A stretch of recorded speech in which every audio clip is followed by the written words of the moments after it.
Welcome everyone to Totally Online Gaming Group's D&D campaign, The Blackest Heart, where we've got a whole bunch of people, and we've actually added some new people to the group to kind of fill out the rest of our party for this episode, and hopefully everybody, enjoys themselves and everything works out, and we now have a full group from this point on into the future. As far as announcements go, there isn't really much else to say. Again, I am currently on the road, so we are recording episodes, and then we'll get them put up on YouTube as soon as we get those, the episode recorded. Usually I have them up by Saturdays. Other than that, there's nothing new to tell. So without further ado, we enter The Blackest Heart.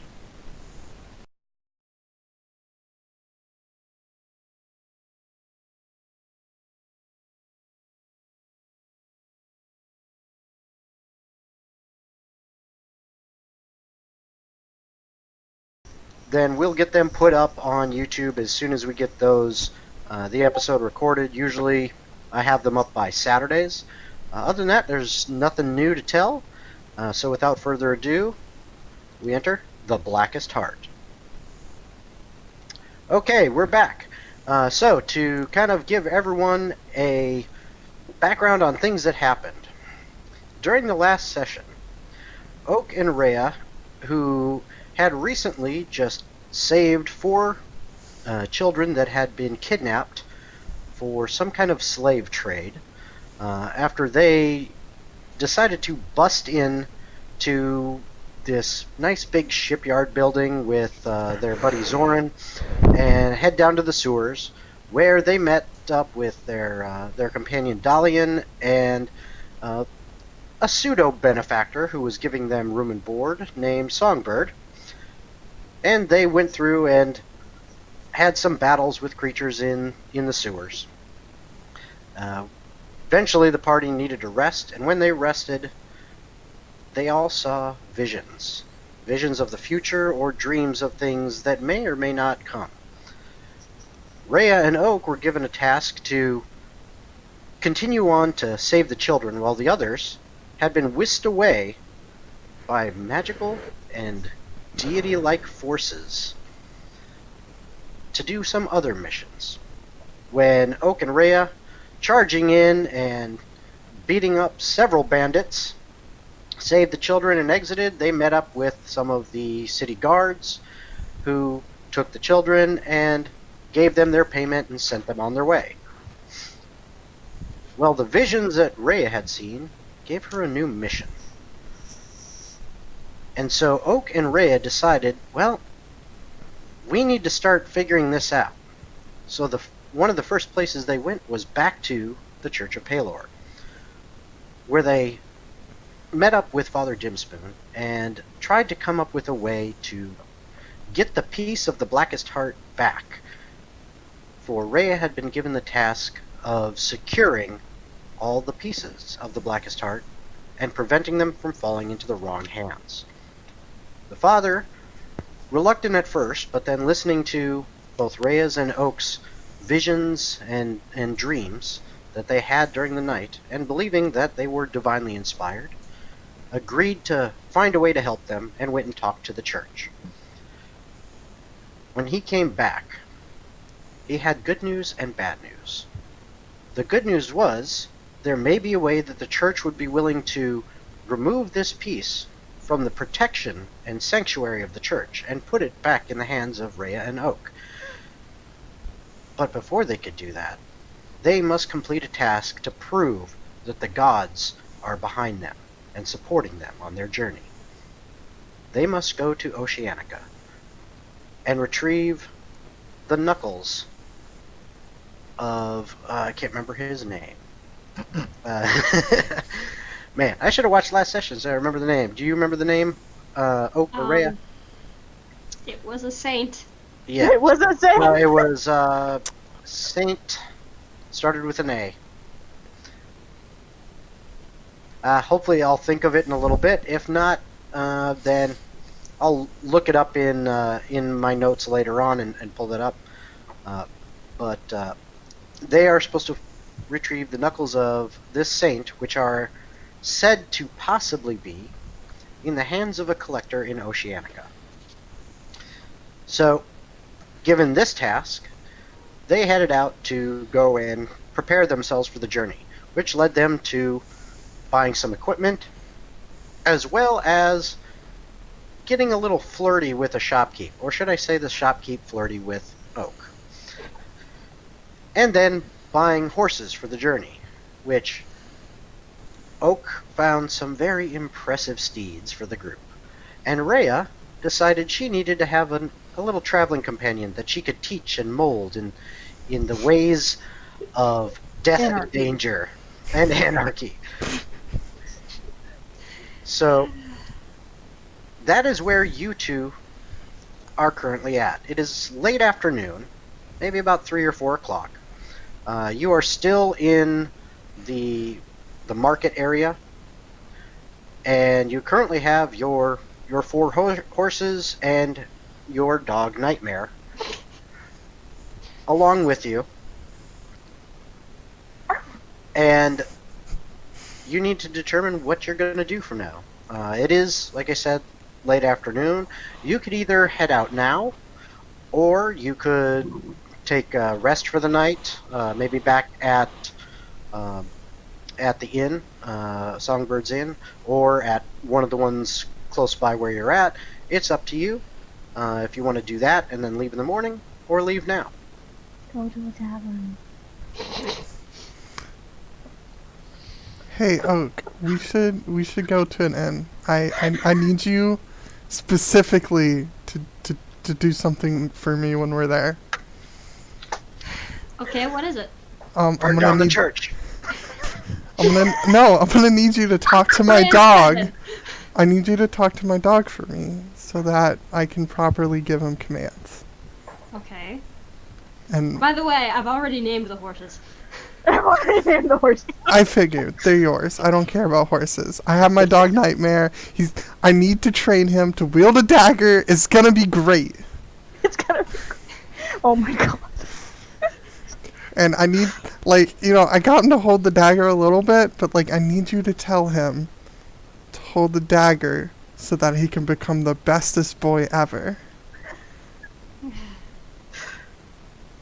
Can How we old do this is on the this dog? road? Well, it's late, though. No, it's not. We can sleep outside because I don't want to be in the city anymore. But I wanted to get a drink. And I can get drinks at the end. But okay, I may not understand the rest of the world's customs, but Just you know what? Never one mind. night. One night, and then we will go. Fine. And Oak just begrudgingly follows Reya. Let's go to a nearby one, though. I don't want to walk across town. So I look for a nearby inn. Alright. Not much of a problem.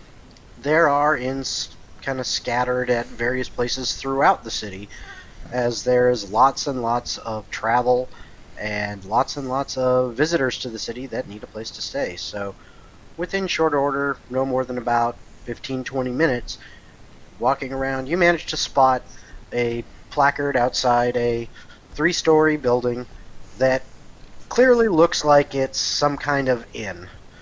And you manage to wander over in that direction. Alright, I go in, and I'm just gonna yell loudly, "Hey, shopkeep, or innkeep, whatever you prefer to be called, I will not judge, but can I get a room?" Yeah? How many you need? One, or just, or two? Or, what do you One need? and a place for the horses. We have 3. 4. 4. Okay, there's stables out around back. If you take them back there, the stable boy will be able to hook you up. Just make sure you pay him up front, and he'll take care of your horses at that point in time. Okay. And by the way, you can just call me Travis. Alright, Travis, how much for a room, though?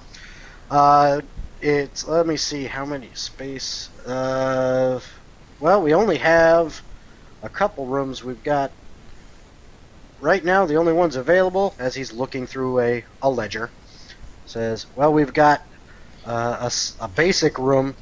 That's only going to cost about 5 silver per night. But the only other rooms we got, all the mid-level rooms are taken. So it looks like the only other thing we got is a high-end room. That's about 3 gold a night. So I mean, your choice. You can take a basic one, basic take a room. high-end. All right. So 5 silver, please. Hey, Oak, you got Yeah. silver, right? Yeah.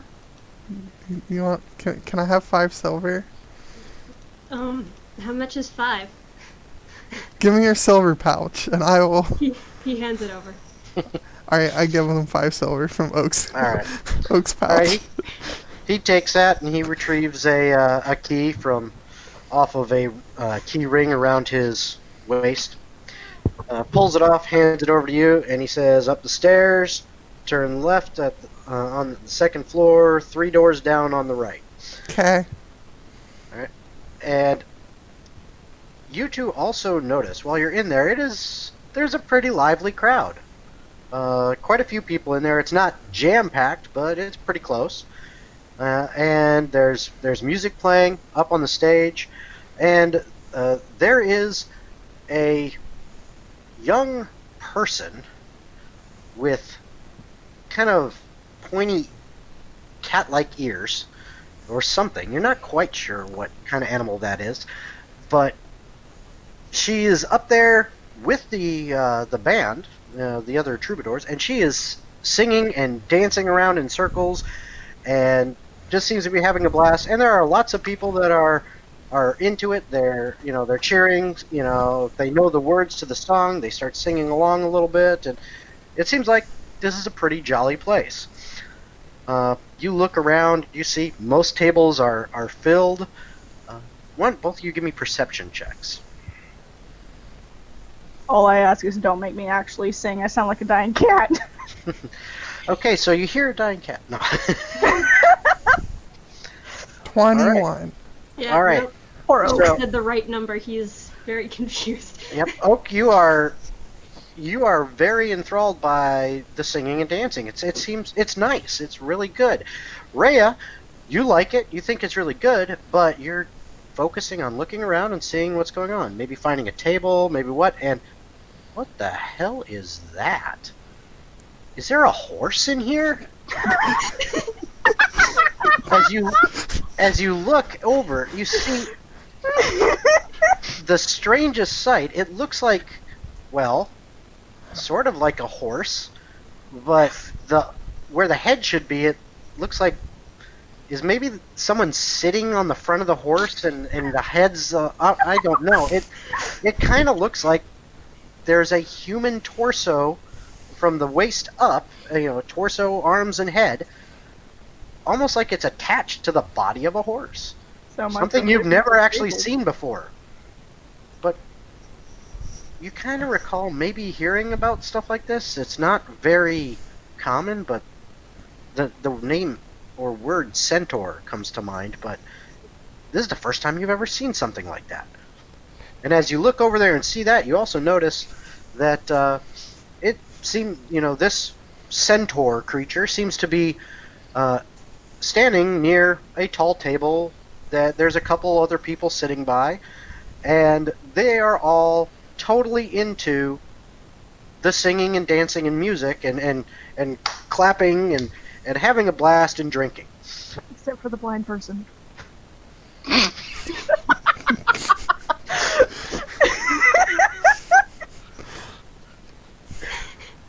Hey, That Hey, is what Oak. you see. hey, Oak, you're gonna fucking love this. It's like an animal horse attached to a human. As soon as he points it out Yeah. and it gestures to where it is, Oak is gone. He's Oak going is gone. forward to the horse thing. I'll go deal with the horses. All right, And Reya would Excellent. leave to go deal with the horses. excellent. So, Galdor, you see this fairly large, hairy-looking human that has what you can tell, because they are smiling brightly, has pointed teeth, seems to be walking directly towards you, like a beeline right towards you. Running over people. Yeah, they're kind of knocking people out of the way, not really taking care of where others are, just kind of, pushing his way through, going straight towards you. I definitely I That take tail, notice, though. but I take notice, but I don't do anything because I don't want to trigger some sort of attack on me. I'm unsure about this creature coming at me. Okay. All right. So, Oak, you're there. Reya, you took off to go. She actually left camera, but she took off to go deal with the horses and make sure that they were taken care of. And you're now right up. You're about 10 feet away at this point, and you're going to be right up next to this horse-human creature within like a stride or two. As soon as Oak gets like close enough, and I'm talking like 2 inches away, he's gonna be like, pony. But not in like a degrade. Like he's not trying to be mean. He's sincerely just like, oh my gosh, this is a pony person. I'm so happy right now. All right. So, And he's like bouncing up and down. He's got these big sparkly anime eyes, and he's just so excited. all right. So, Subtle and Jacob, that's exactly what you see. You see this person just comes right up and just like inches away from Galdor. And just smiling big, and he's a pony person, My Little Pony.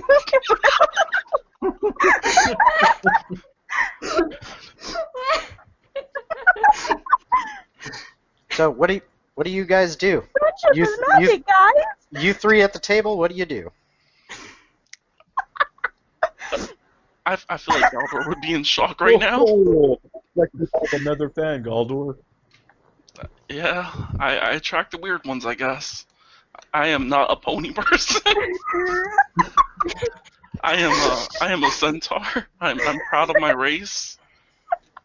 But I guess technically people do think of me as a pony person.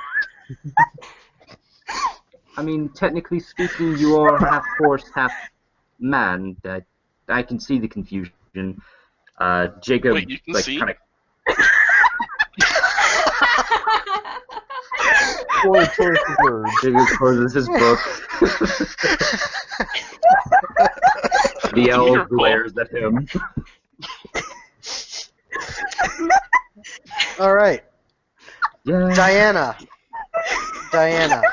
Oh, yep. Okay. While she's laughing. Okay. So Oak, Mm-hmm. you are just obviously enthralled with this centaur, as he called himself. Mm-hmm. But you do also notice there are two other people sitting at that table that the centaur is standing next to. Go ahead and describe yourselves, Jacob and Subtle.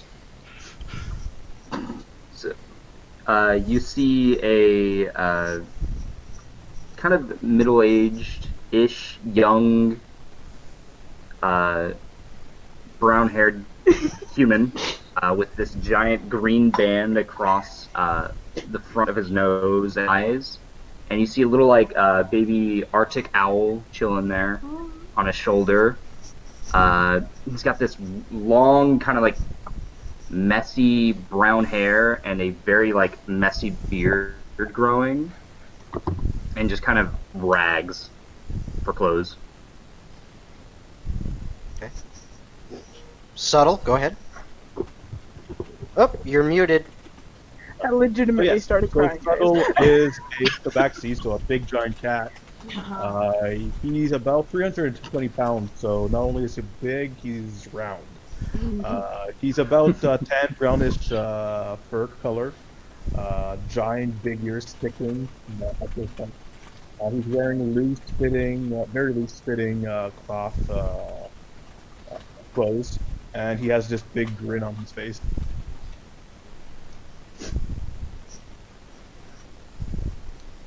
All right. So that's what you see. And Guldur, go ahead and describe yourself as well. And also who someone's typing. If you're typing, That's Christian. okay. That's That's really not loud. me. All right, it's Oh, really it's not? loud. Okay, it's really loud. So if you can, try to be a little quieter on the keys, or mute when you're not talking. At this point, I think we've all established we're never going to get anything done. Oh, sure you are. You guys are doing great so far. I just love that you can Gallagher. see. Okay, so go ahead, Galder. The poor pony person. Yes, Galdor, he's got, a long mane, long, luscious black hair. There's some mushrooms growing out of it, for sure. There's some mushrooms like all over his body.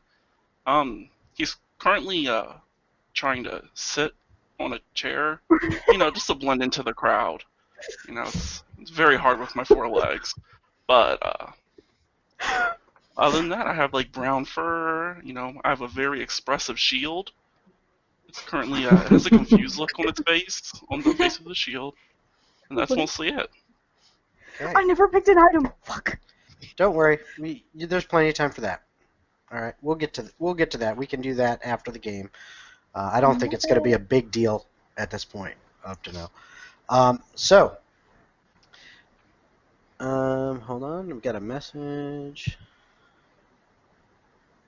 Okay. I hear you, Reya. Okay. So, Diana, while you're up there singing your heart out, twirling around, dancing, having a blast, you do notice over at your group's table where your friends are, you see Oak, this large, kind of furry humanoid that just gets right up in the face of Galdor, and just standing there.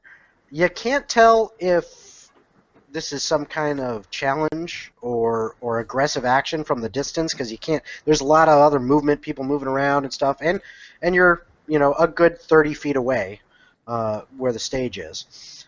But you can definitely see, okay, that person is right up in the face of my companions. No idea if it's a friendly talk or not. Okay. First thing Diana would do when she notices that is divert the song to the rest of the crowd so they'd keep carrying it on without her needing to. Okay. And then she'd instantly go over to the table and jump onto Galdor's back without missing a beat, just to sit on him. And the first words out of her mouth is, "What's this, boys? Fresh meat?" There you go, Oak. That's what you hear. And Oak And so do turns you to guys. Oak turns to her and he blinks rapidly. And he's just like, And it's as if suddenly like a light goes on in his brain. He's like, oh, he's way too close to this person. Personal space is a thing. She just jumps on his back. And Oak takes a couple steps back. He's like, oh, sorry. I just got really excited. I've never seen anyone like you before. He's not anything special, honey. Trust me. Ouch. Need some ice for that? The expression on my shield is now a sad face. Don't worry. She'll just pat Galdor's head and don't worry, sweetie. You know I don't mean it personally. All right. So while this conversation is going on, Reya, you finally get done dealing with the horses and the stable boy, and it was a pretty easy little task. And you come back in, and it's a back door that you come in because it just leads right in from the stables.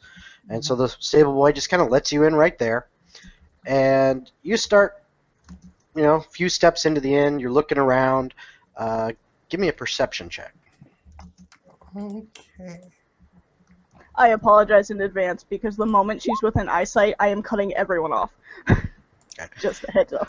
All right, you clearly are able to see. Yep, that centaur creature is still over there, and yep, just like you thought would happen. There's Oak, and that's what you currently see. But as you're looking around before you turn your head that way, your eyes kind of fall on about 20 feet away at a table. There is what looks to be kind of an older. You can see some wrinkles, and the what used to be blonde hair. You can tell some remnants of it is mostly white. An older elf that is sitting at this table with a few others, Yeah. and he is staring straight at you. Are they all elves or just him? He's at one of the larger tables. There's probably about 6 or 8 people, there. They kind of, come and go. It's kind of hard to tell. A lot of movement going around, but you can guess if you really look. Probably about half of them are elves. Maybe not full-blooded. Maybe half elf on some of them. It looks to be a human there as well. At least one. You can't really tell. It kind of mingles in and out a little bit, but that one guy is staring right at you. And you can hear, I need perception checks from everyone, please. Oh, crap. Do I still have Ha! Oak the savior. Oak has Hang on, not give me a been second. reading lately. Mm-hmm. Okay, sorry, question. So I No would be problem. using the owl's perception. Is it based off of sight? Yeah, it would be the owl's perception. Well, actually, no, it's hearing. This is hearing, so... Oh, okay. You did everything differently, so now I have to figure out how the fuck to roll this because it's not actually in her sheet. Actually, it should be. When I created it, if you click on her icon, you should get some buttons found across the top, and there should be a perception up there. Yeah, I have that. I don't have that specifically, so I'm a... That's just true. do I some- only gave for all the new characters, I only gave you the buttons for the skills you were proficient in, just because there's a lot of skills and that's a lot of work to make every single one. So I can fill it in for you guys with all the skills for everybody over time. It takes a bit of work to do because it's just a lot of skills. Gotcha. So But Hrym has advantage on hearing and sight, so I'm gonna just roll Yep. this twice. okay, perfect. And then +3 to the first one, so it's 19. 19. Okay. All right. So do we have everybody here? We've got. All right. Oak, Subtle, Galdor, Diana, and Jacob. Okay. So. All right. So that is everybody. Reya, you don't need to roll because you're looking right at it. You can actually you see his lips move, and so you can hear it. Now it is kind of loud in the tavern because there is singing, dancing, and music going, and every once in a while people shouting. But Oak, Subtle, and Jacob,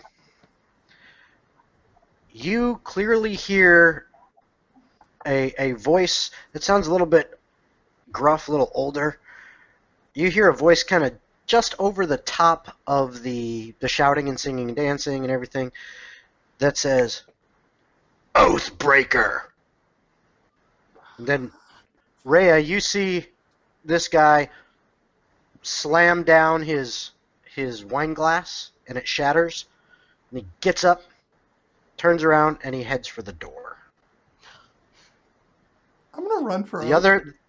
the others at his table, you see several others stand up and walk out. They don't throw their drinks down or anything, but they all walk up, and as they get up and start walking away, one of them turns around and spits, and then they walk out the front door. Would Diana have at least seen all of this? From the back of there with a 14, I'd say you'll see him getting up. Well, she's and also sitting on Goldor. yeah, so she's exactly. Like That's what I'm raised saying. up. From the back of Goldor, you gotta, I'll give you a little small bonus to that. Everyone would see some people getting up and leaving. Okay. You may, you would also probably see, a glass being thrown and a turnaround and spit, but only the ones that heard the Yeah. Oathbreaker I just meant if she saw can kind of correlate that guy, one of those guys over there, said something, and then they all seem to get up and leave almost in disgust. But you're not sure what that has to do with anybody or anything. Diana, ever the dramatic, would just feign disbelief and go, I know I'm not everyone's type, but damn, I'm not that bad. So Reya's gonna run to Oak. Okay. Forever the narcissist. Oak will ask her what is wrong. I'm gonna be like, Well, right before you get I'm there. sorry, but the Hold- moment Diana sees hold on. Reya, Hold on. please. Hold on. Right before you get there, okay, as you're running, you're kind of trying to weave in and out between the taller people's legs and stuff, and around tables, or maybe under, to try to make your beeline for Oak. mm-hmm. And Galder, Diana, Subtle, and Jacob. Okay, Oak, you've got your back in that direction. You're facing them. But the rest of you who are looking over towards Oak and towards the direction of what happened. And Oak, you may have looked over there, but you're not looking down. You four see what almost looks like this halfling almost appear out of nowhere as she comes out from behind a set of legs, right up to Oak, right next to Oak, and then that's where, Reya, you are now right next to Oak. The moment Diana sees Reya, she's just gonna jump off Goldor and go, you are the most precious thing I have ever seen!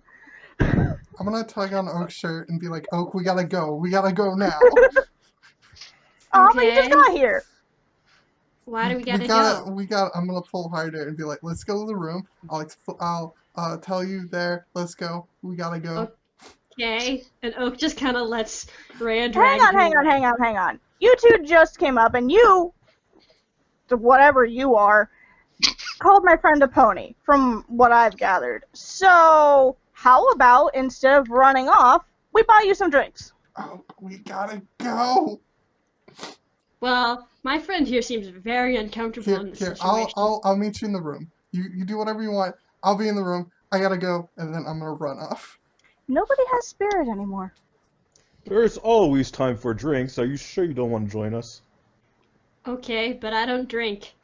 Free food. I'll take the food. Do you want to ride on my back?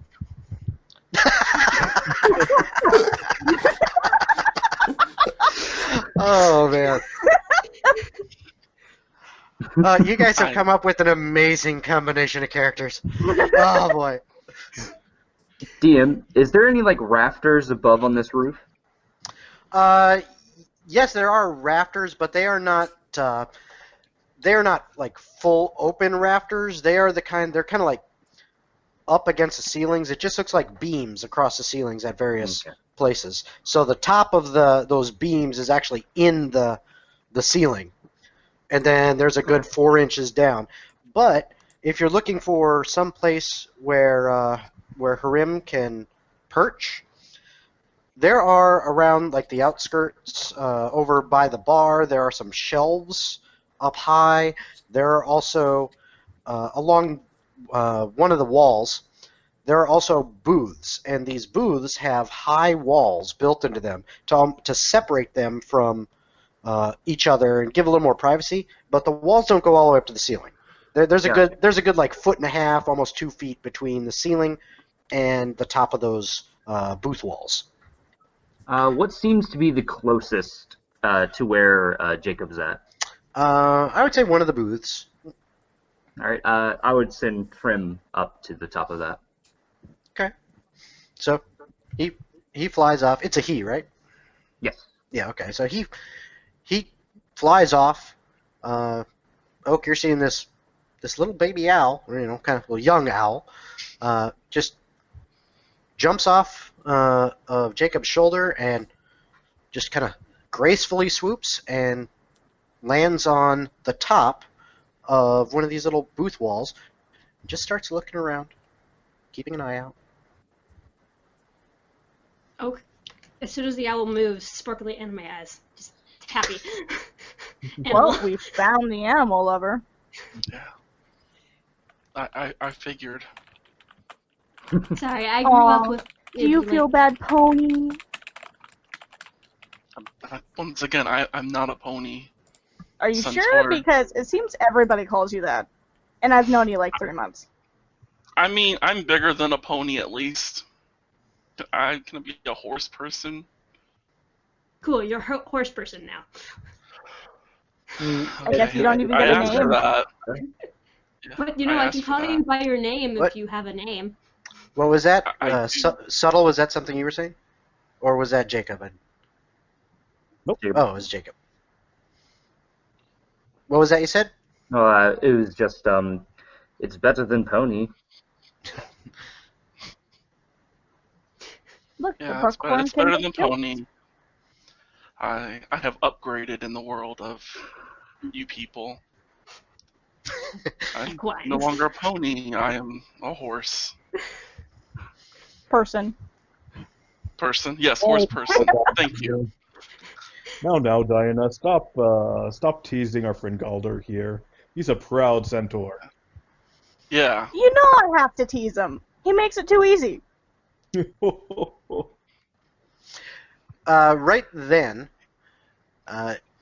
coming at the table, you guys see a server who is carrying a large tray, comes right up to the table and sets it down and says, "All right, here's your order.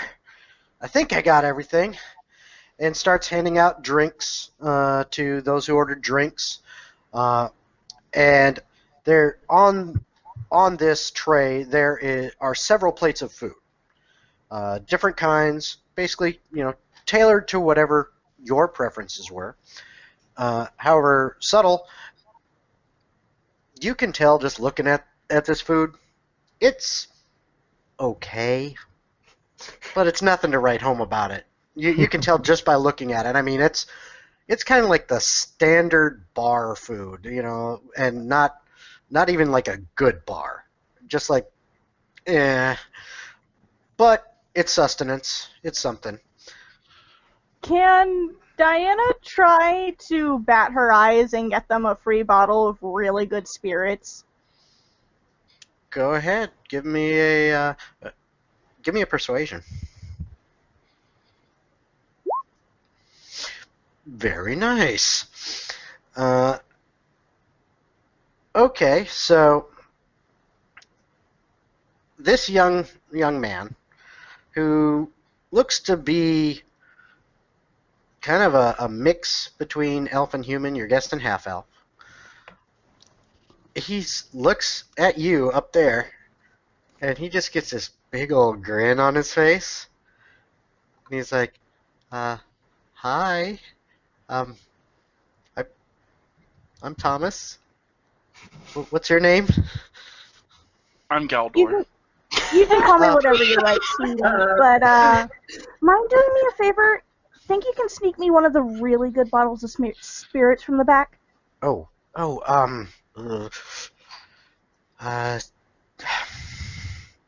Please? Sure thing. Okay, you can't tell anybody, okay? Of course.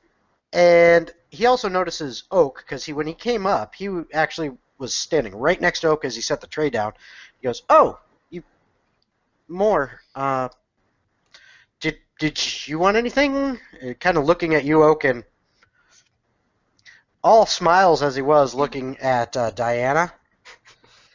He looks a little bit uneasy looking at you. And he's like, yeah, did you want anything? Oak holds up the turkey leg bone that he had from earlier. He still has it. Okay. He's still gnawing on that. He's like, "No, I'm good, but thanks." Okay. I'll be right back with that, sweetheart. And he winks at you. Not you, Oak, but he winks at Diana. And then he kind of takes off in a hurry. And this is why I love my profession. I thought he was winking at me. Galder, I'm pretty sure if anybody winks at you, it's going to be the mares in the stable. Yeah, probably. You would stand correct. All right. Now, if only we can get Jacob's nose out of his book, then it would be a complete night.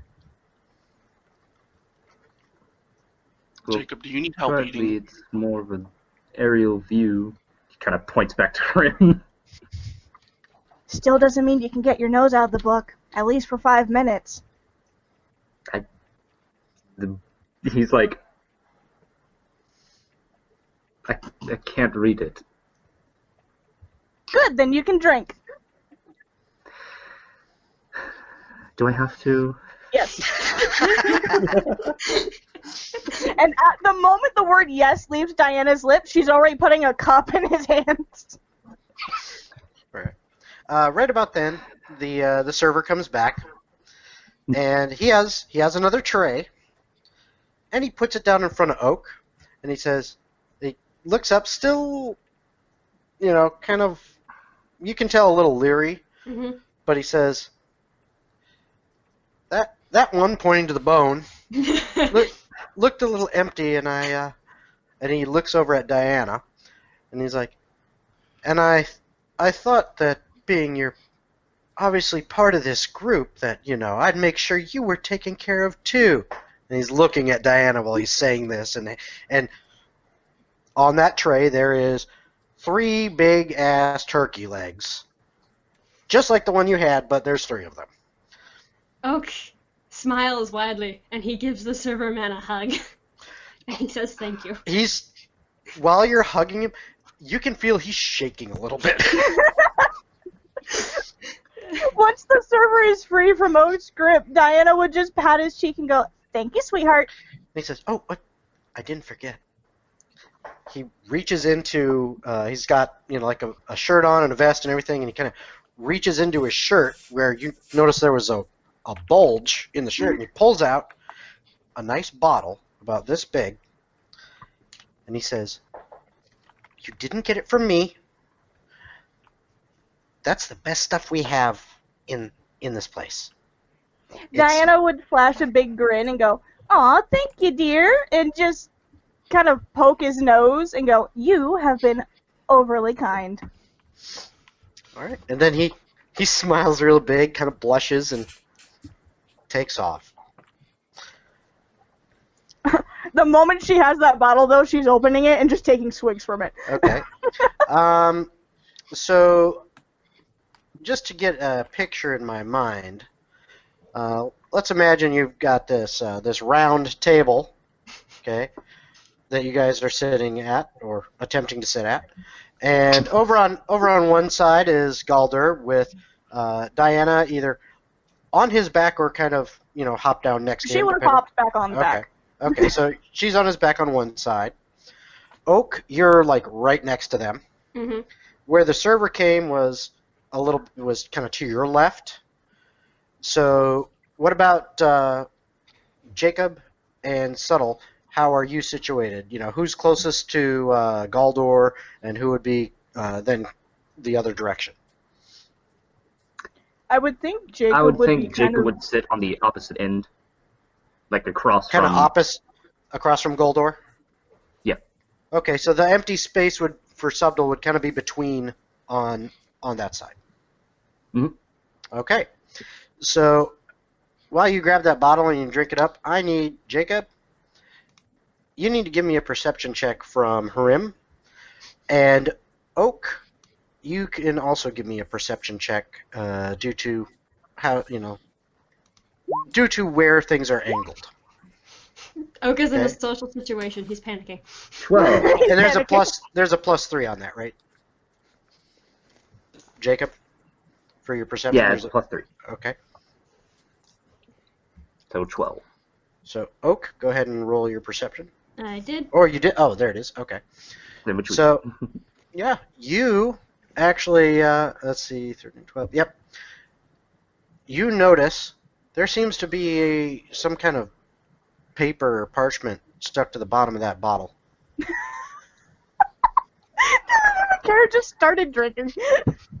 Oak tries to grab the piece of parchment on the bottle. Okay.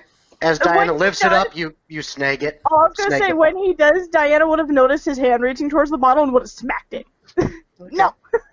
Mine. I got this fair and square. If you want one, flirt with the waiter yourself. Don't want it. There's something on the bottom. What? And she just do this and go, oh, and then just take it off and look at it. Okay. You take it off. It's a folded up scrap of like parchment, paper. You open it up, and you see written in some pretty poor handwriting. You see, meet me at the stables in 20 minutes. Love, Thomas. Bold little halfling, ain't he? Not half-blood. half elf. I meant to Half-elf. say half-blood. Yeah. Bold little half-blood.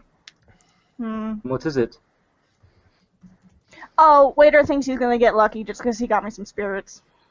But I am bored. It's lucky?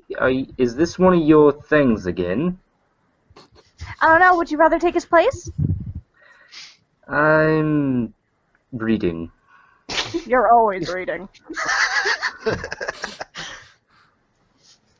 Now, Jacob, live a little.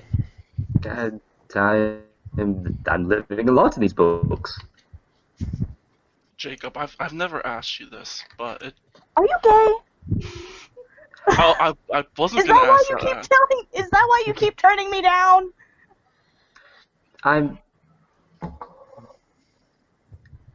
No?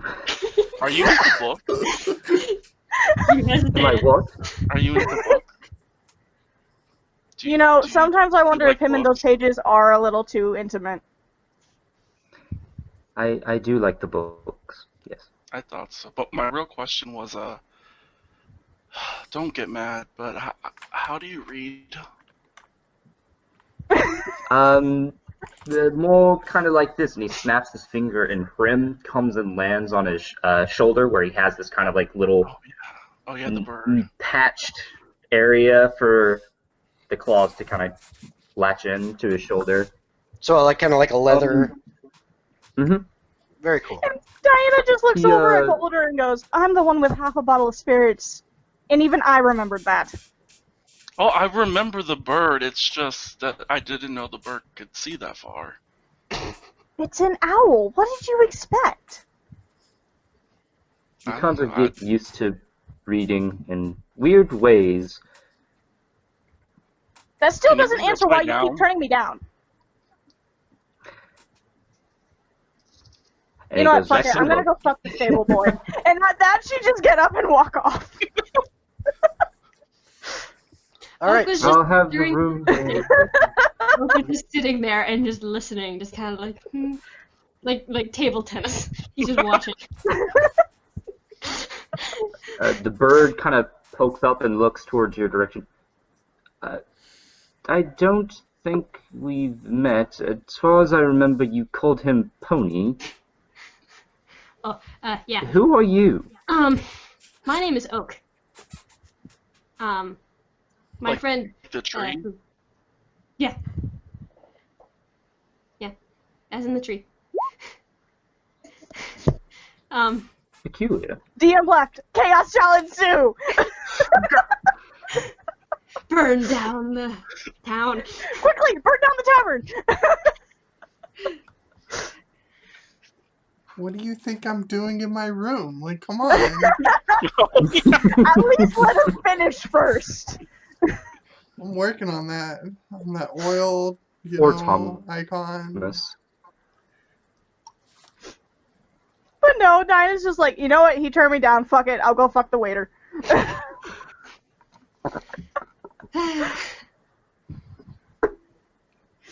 just how it'll be. Well, at least she has her own personal throne at this point.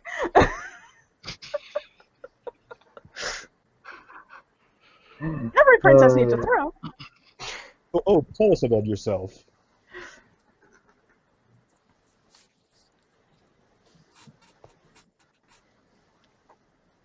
Oak, what kind of creature are you? I'm a shifter. I think I've heard of you. Oh, you're kind of like what Diana is, but different. Yeah, she doesn't look like Diana, nor act. Look at the brood. Well, I don't think anyone truly acts like Diana. One of a She's kind. one of a kind. Yeah.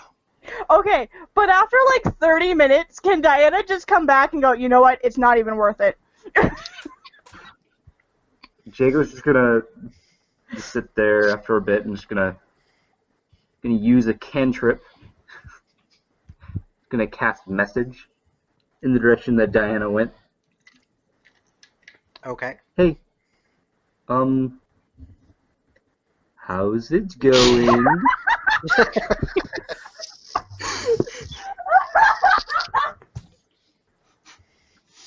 Smooth. Won't sleep with her, but we'll just pop up in the middle of her going at it with someone else. Can she respond to that? Yes, you can She respond to the message. The message. Yep, message is basically 25 words or less going out to the person, and then a 25-word or less response. Okay, So, at that point, she would have heard it and replied, and now you've killed my mood. I'll come back inside. You just see this. Everyone else around just kind of sees this like dumb grin. Just. You're Oh, boy. And once she gets to the table, all they can see is her just smack the back of his head and goes, you know, when I say I want to hear your voice at night, that doesn't mean in the middle of me trying to sleep with somebody else. Oak doesn't understand, but he offers Jacob a high five. Jacob kind of just acts like he can't see it. And then Oak gets really sad, and he puts down his hand. Then Jacob's like, oh. I didn't do that right. What the? Oh well. So, you guys are Tyler's all back at the table now. you guys are all having some interesting conversation and enjoying the food and some drinks. And while that's happening, Reya, you're up in the room doing your Burning thing. down. Mhm. You're doing your thing, and you hear a knock at the door, and someone say, "Room service." I'm gonna open the door. and you see before you, looks like a young human female, and she has a tray with like a clay pitcher with water and some mugs, and then a little plate, and it looks like it's got some cheeses and stuff like that. And she says, "Part of the stay here. May I?" I'm just gonna grab the tray and like slowly bring it back in. And she says, "Okay. Well, if there is anything else that you need, Close please the let us know." door. And you hear, halflings, as she walks away. Alright, I'll eat and continue doing what I was doing Okay. before. Okay, you I'll be trying to get Nightmare to help me.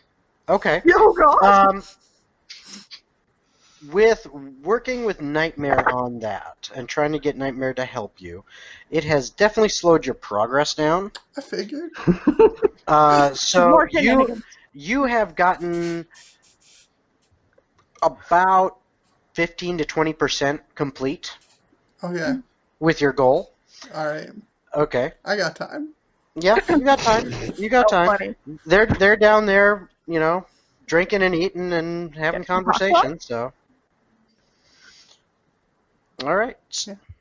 So, Ollie, you know what I'm even gonna do? I am gonna even give you an animal handling check. Okay. Oh God. Well, he's gotta learn, how to do this stuff. It's very important. But what is he doing? At this Okay. point, Diana would have finished the bottle. It's you actually do get to about 20% complete because Nightmare was fairly receptive to to listening. You couldn't quite get him to do the task, but he was definitely listening to you and trying to understand what you wanted and trying to follow commands, but he couldn't quite do it yet. He'll get there. It's obviously going to take more time. Yeah, he'll get there. But he was receptive enough, you feel, I've made some progress.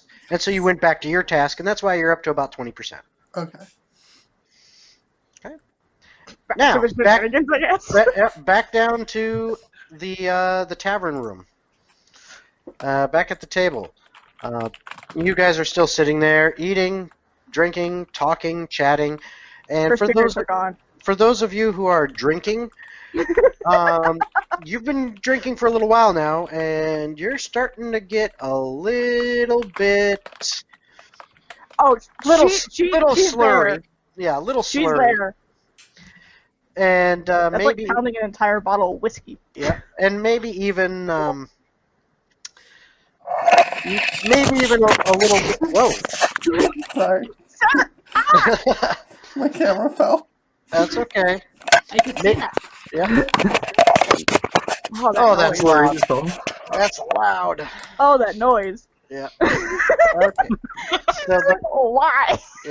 but maybe even a little bit loose-lipped with with things about when maybe Oak asks questions. Maybe you let something slip. Maybe when you ask questions to Oak, well, Oak's not really drinking, so. But Diana? when you're talking back and forth, sometimes you're just, you're saying what's on your mind and what you feel. You're not too concerned about it because you're well lubricated. That's one way to put it. Gouder You would walked like into to, that one. yeah. Gouder would like to take a mushroom out of his hair and hand it to Oak. Okay. You want to try? Diana would be like, oh, no! Don't eat that! Why? Unless you suddenly want to hear colors, I wouldn't eat that. I think I'm not feeling so well. I think I picked the right one. You'll be safe. Don't worry. No, if you are not for certain, do not dear. feed some random person your mushrooms. Do you want one? I think you want one. He's gonna pick another one, hand it to Diana. But, Galder, I am already drunk. Remember the last time? Oh. Or do you seem to forget when Jacob suddenly started to hear fucking... I don't know what the fuck he heard, but it wasn't fucking there. He was a Oh, lot we more talking about the enjoyable than- plants? Yeah, the plants. All I wanna know talk is to don't them eat the again? mushroom. Don't eat the mushroom. Oak just looks at the mushroom. He says, like, maybe I'll try it a different time. And Diana just gives him a thumbs up. Good boy. It doesn't last long. It'll, it's not on my body anymore. So maybe like 10 minutes. You should try it. Or now. Galder! I will throw you in the stables. Watch me. I don't think you can pick me up. No, but I can convince everyone in this tavern to move you for me. I've seen. But why would we do before. that? He does He have seems like some such a nice unique person. skill for that. Yeah, I am a nice person. No, he's not. He just gave me a mushroom. Yeah. You haven't traveled with him for the past 3 months. I'm gonna hand everyone at the table another mushroom. We're gonna give them all mushrooms. Get high together. Here, eat this. You'll suddenly develop an Italian accent. What's so wrong with that, eh? What's the matter We for have you? gotten nothing accomplished, and it's been an hour. Now, speaking I of... was- Oh, go ahead. Oh no, I was intentionally what my goal was to get her high enough to give us some information. I did not put that in person though. Oak doesn't have information. You gotta ask Reya for that. I picked the wrong one. Oak only knows Plan A, Plan K, Plan 4, and Plan 7. We're a lot That's alike then. that's exactly what it was. You remembered.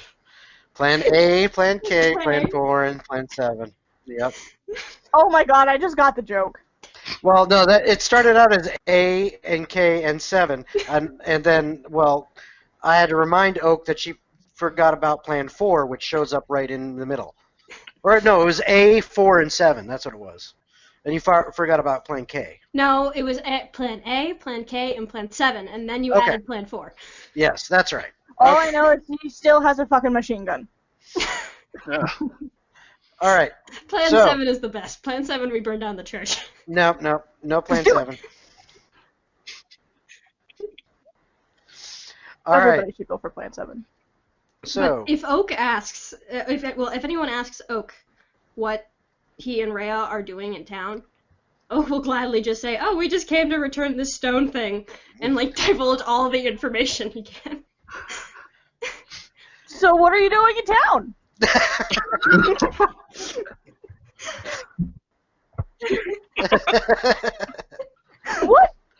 What brings a young man and a little girl to a tavern alone? Well, we're about to head out for some town, city that starts with ocean, Oceana? maybe. What a coincidence, so are Oceanica. we. You should come with us. What's that thing Jacob always says? Safety and what, numbers? Uh, People. Yeah, it's safety in numbers. I'm surprised you got that right. But all I Okay, really believe it or know, not, I do listen to you most of the time. but all I really know is that Plan 7 is we burn down the church. And Diana would instantly get this joy in her eyes and go, "Can I help burn down the church? That sounds like a wonderful story I could tell later on." Well, first we gotta go. Imagine. We have to do Plan A, which is find the knuckle bones of some saint, which are in Oceanica, probably. Ah, You should come with us. Then maybe we burn down the church. Fair enough. You should still come with us. yeah, you can ride on my back. I've already got 4 horses. Why not have 5? Why are you degrading yourself? Because I do it to him so much, it's second nature, I Yeah. think. It is. All in good fun, though. I swear. He really is a sweetheart. You just need to feed him carrots every so often. I do not like when they feed me carrots. Ooh, my big horse. My big horse. His name is Bean. He likes carrots. I will gladly So, give him my what- share. What brought you two here to begin with? So you have to go to Oceanica, but Well, give me a second. Well, see, I was in West Shore, and there was this whole thing where demons showed up, and this stone apparently summoned them, and my friend got attached to this stone, and we had to bring it to here because the Church of Pelor can help or something. I don't know. But then my other friend, Reya, the tiny one who's upstairs, she had a dream that stone could probably destroy the world. So now we're gonna try and get the stone back, but we need to prove ourselves to the church. Diana would just slowly lean over to Jacob and go, "We're sure he didn't eat the mushroom, right?" I'm pretty sure. Would any of the things that she's saying relate to anything that I've read in a book? Which you've read God knows how many. No, because all these are fairly recent events that have not gone in the book. However, actually, wait one second. Are you proficient in history? Yes. Okay, give me a history roll. Meanwhile, Diana would ask, so your friend got attached to some weird stone thing? Mm-hmm. Do tell more. Okay. Wait, before you go on, real quick. So, Jacob, you actually, in your studies,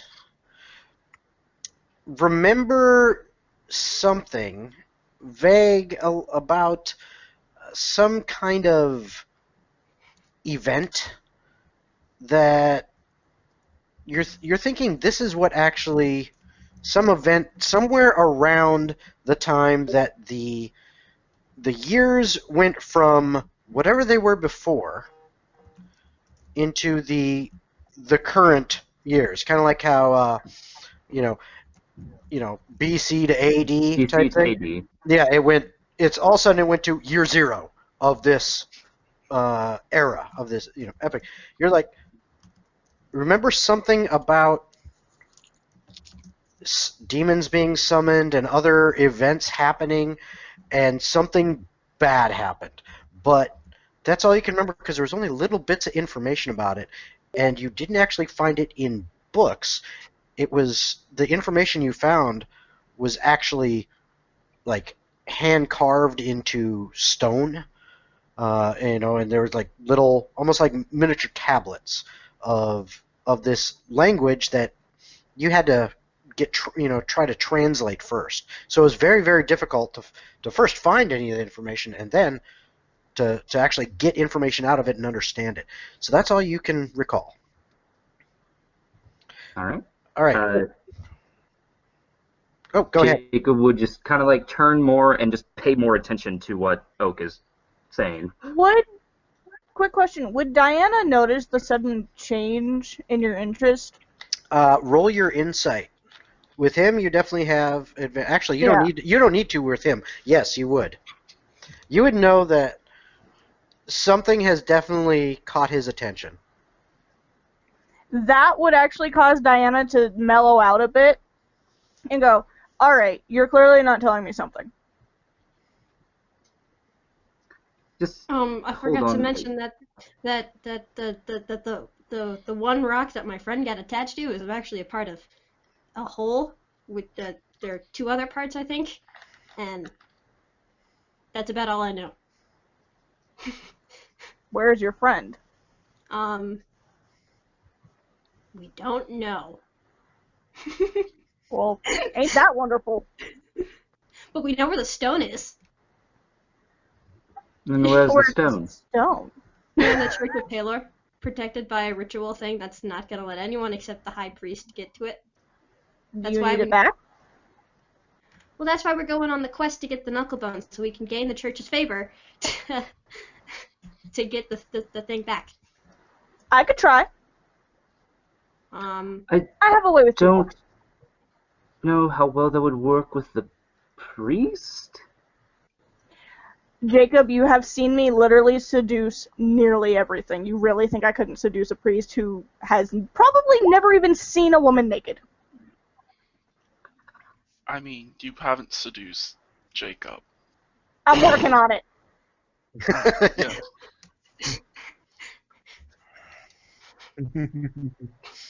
All right. Conversation. Well, if anyone could do it, Diana could. Yeah. There we go. All right.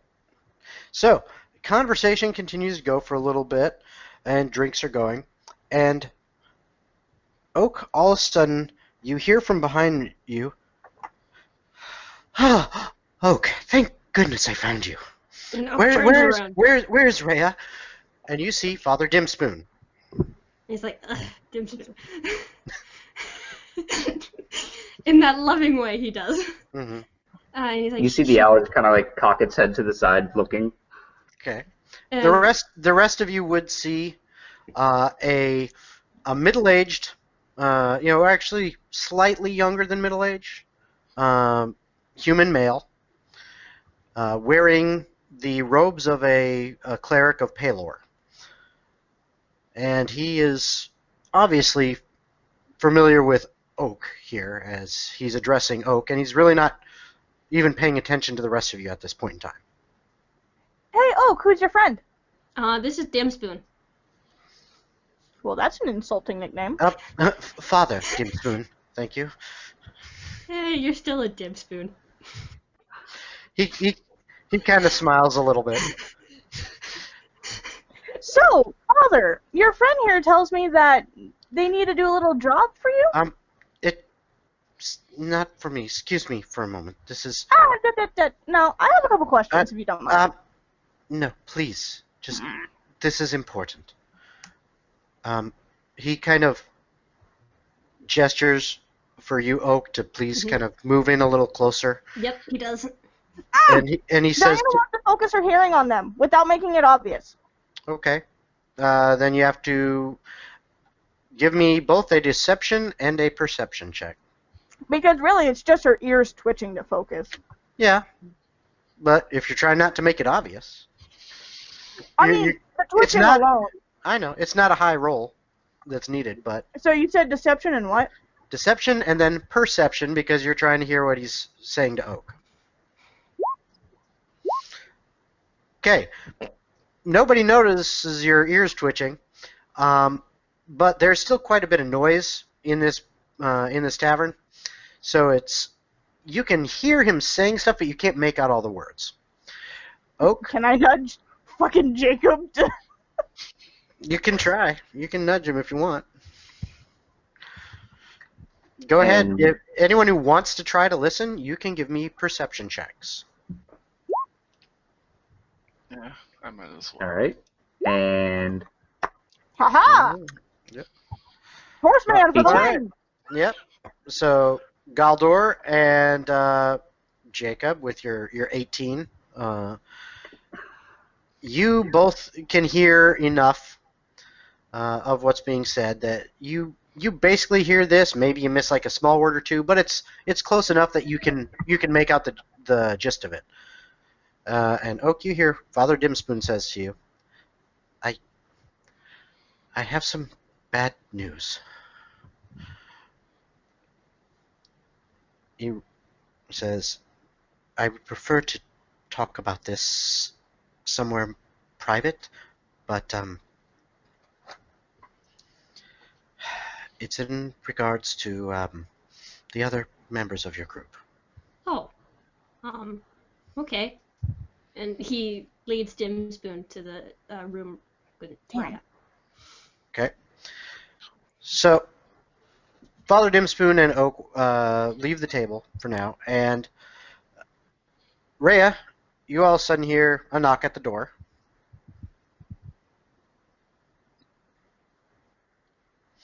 You see Oak standing there, and also Father Dimspoon.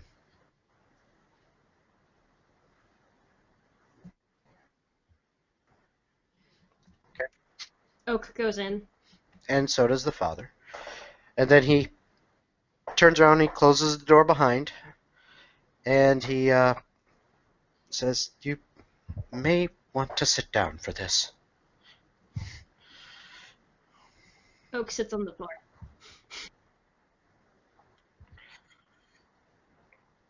Okay. Which, Oak, you would notice that by now, almost half of this entire room is covered in the symbol of Alona, in individual ones, all over the place. And Oak will not make a comment on it because he expects nothing less from Reya. Father Dimspoon, actually, after you sit down, he kind of closes his eyes for a moment, folds his hands. Then when he opens his eyes, he looks around and sees all these symbols of Alona everywhere, and looks down at Reya and just goes, okay. Look.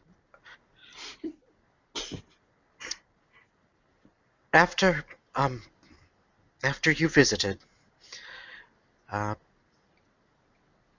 I sent out some people to go and see if they could find where Dalian and that songbird fellow were at. We didn't find them, but we found a room, and they had obviously been there. As he takes his backpack off, puts it down, opens it up, and he pulls some stuff out that you see are clearly some of Dalian's things that you would remember clearly. You know, that's some of stuff Dalian had on her. And you notice it's splattered with blood. You also notice he pulls out a couple things. He pulls out what looks like a note, and he hands it to you, Reya. The note also has some blood splatter on it, and it's a little bit torn, and it is incomplete. You can see it starts out saying that we hope this message finds you. We're holed up for now. Contact you when we can. I hope we can. And that last word is kind of smudged and trails off. He says, the room was in shambles. There was obviously a fight. And he pulls out a cloth and hands it to you.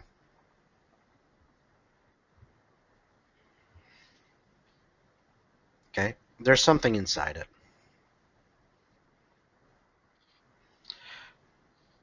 It looks like a finger. Oh, god damn it, I didn't want it to be a finger. And it is a human finger that is tanned. Okay? Kind of looks like the color of Songbird's, skin. You remember him being well tanned and handsome. And Father Dimspoon then looks at you and says, after finding this, I went back to the church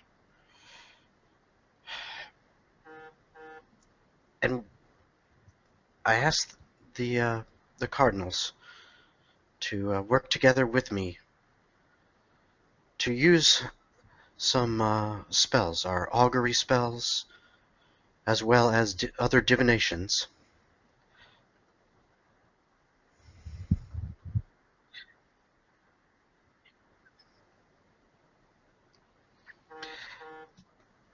We cannot find the souls of either of the two.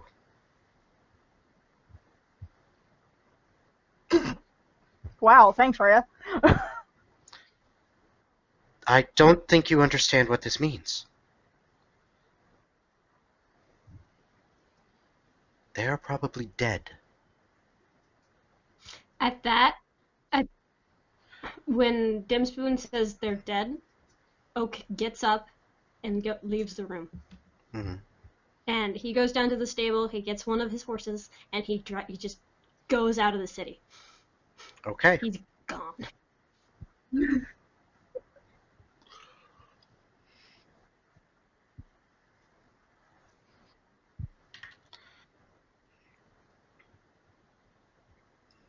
Well, it is good that you have faith, but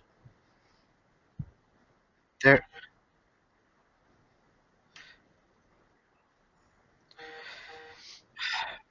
Well, I hope so. I hope so, but Unfortunately. as, I, Fuck you! You love Dalian. After trying to kill each other multiple times. I'm glad you have faith in something, but I am telling you, just prepare yourself in case they are indeed dead. Because there is a very high likelihood.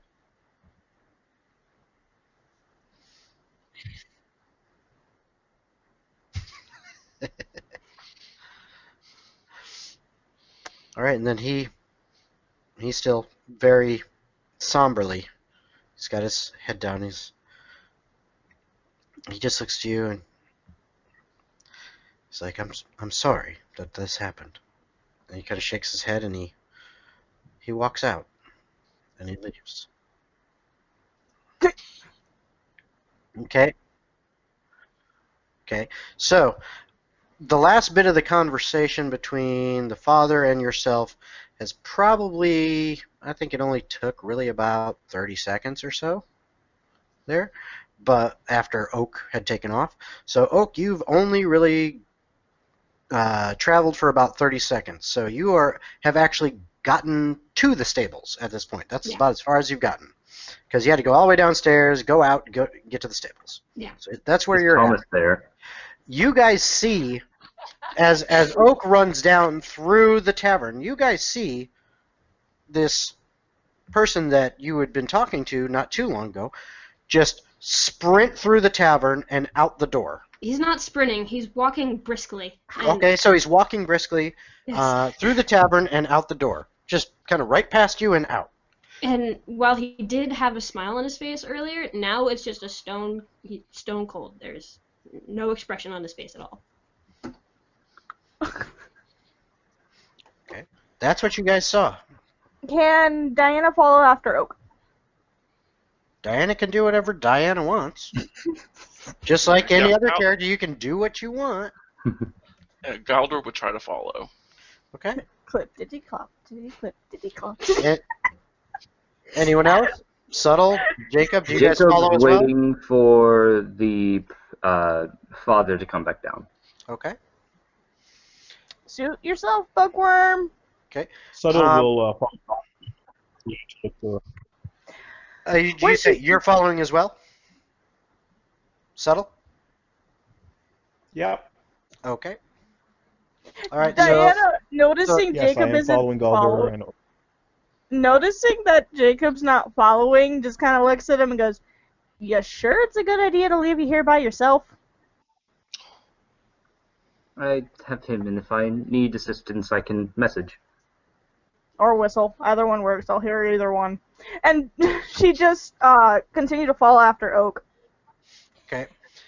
Since you guys pretty much picked up and walked right after Oak as Oak walked past, Oak, you have a little bit of a lead on them, but not much. So by the time you get to the stables, as you are there, you see the stable boy sees you coming and says, "Oh, you'd like your horse?" Yes. No. Because Diana... no, you're not quite there yet. You're still a few steps behind. He says, which one would you like?" Bolt.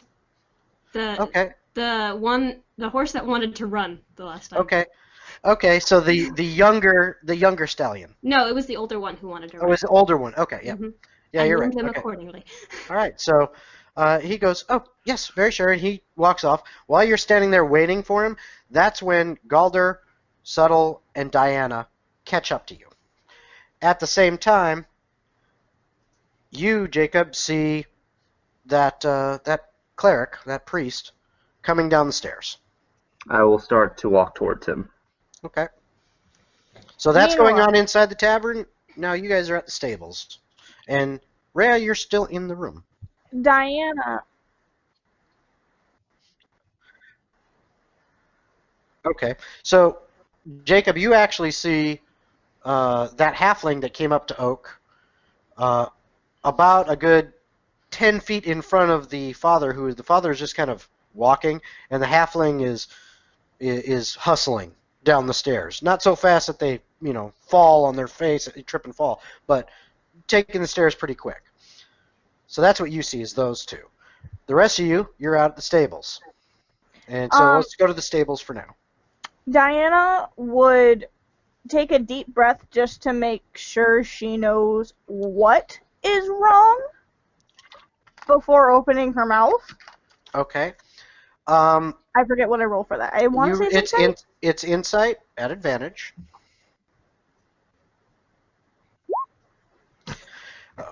Outstanding. So Hey! so you can definitely tell by the scent in the air, specifically the scent of this new person. You've dealt with shifters before. You're familiar with how they work. She's looking specifically for the chemo signal. Yeah, exactly, and that's what you're doing. You're smelling Oak's pheromones and how they change. And you have picked up that there is something that has greatly upset Oak. Oak is definitely, well, Shelby, how is Oak feeling? Or sorry, Oak, how is Oak feeling? Oak, he's upset. He's angry at himself. Not anyone else, just himself. Okay. Because that's how he's feeling. I'll explain it if someone asks. Okay. Well, So because you sense Diana, that there's a lot of anger there, but it seems to be inward, not directed out. That's what you can tell. Trying to keep the situation slightly light, Diana she wouldn't get close to Oak, but she'd get close enough. And just look at him and go, generally you at least tell people goodbye before you go running off.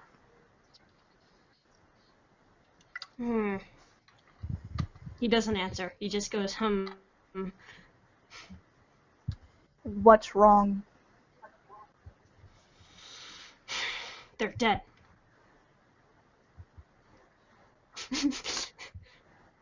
Who's dead? Take it the friends you mentioned before that you couldn't find? Yeah, they're dead. And what about the little girl? Are you just going to leave her here? I'll come back, but I need time. And what about her? She thrives in the city. I don't. Possibly. But do you think she should be alone right now? They were her friends too, weren't they? She seems to be handling the situation differently. Doesn't mean she might not be hurting.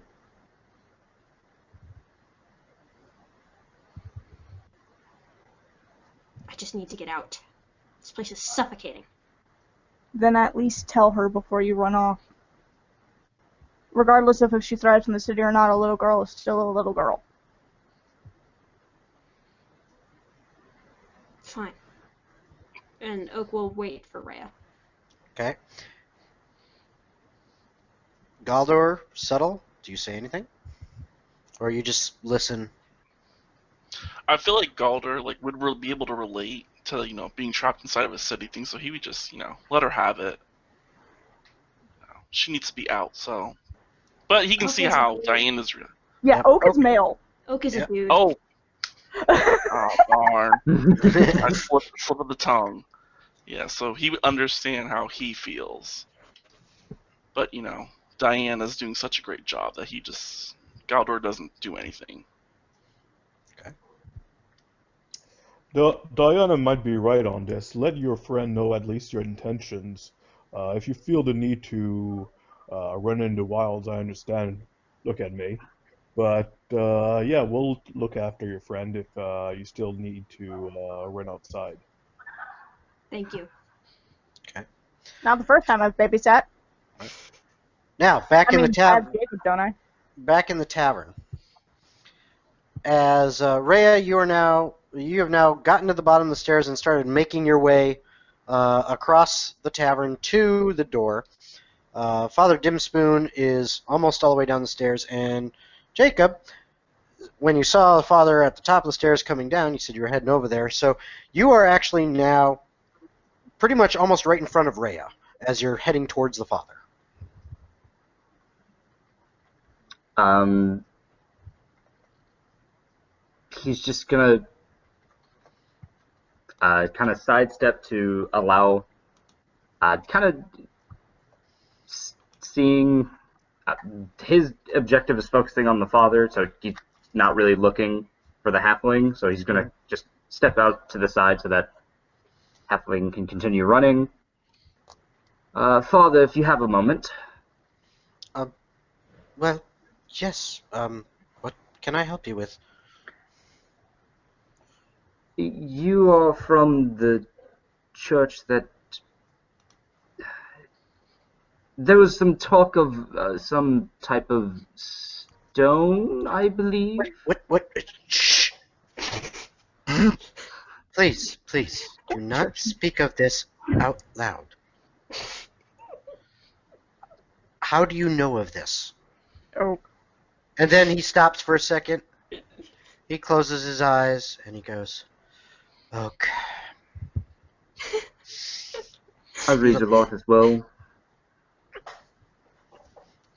Look, that is not something that should be known outside of those who already know.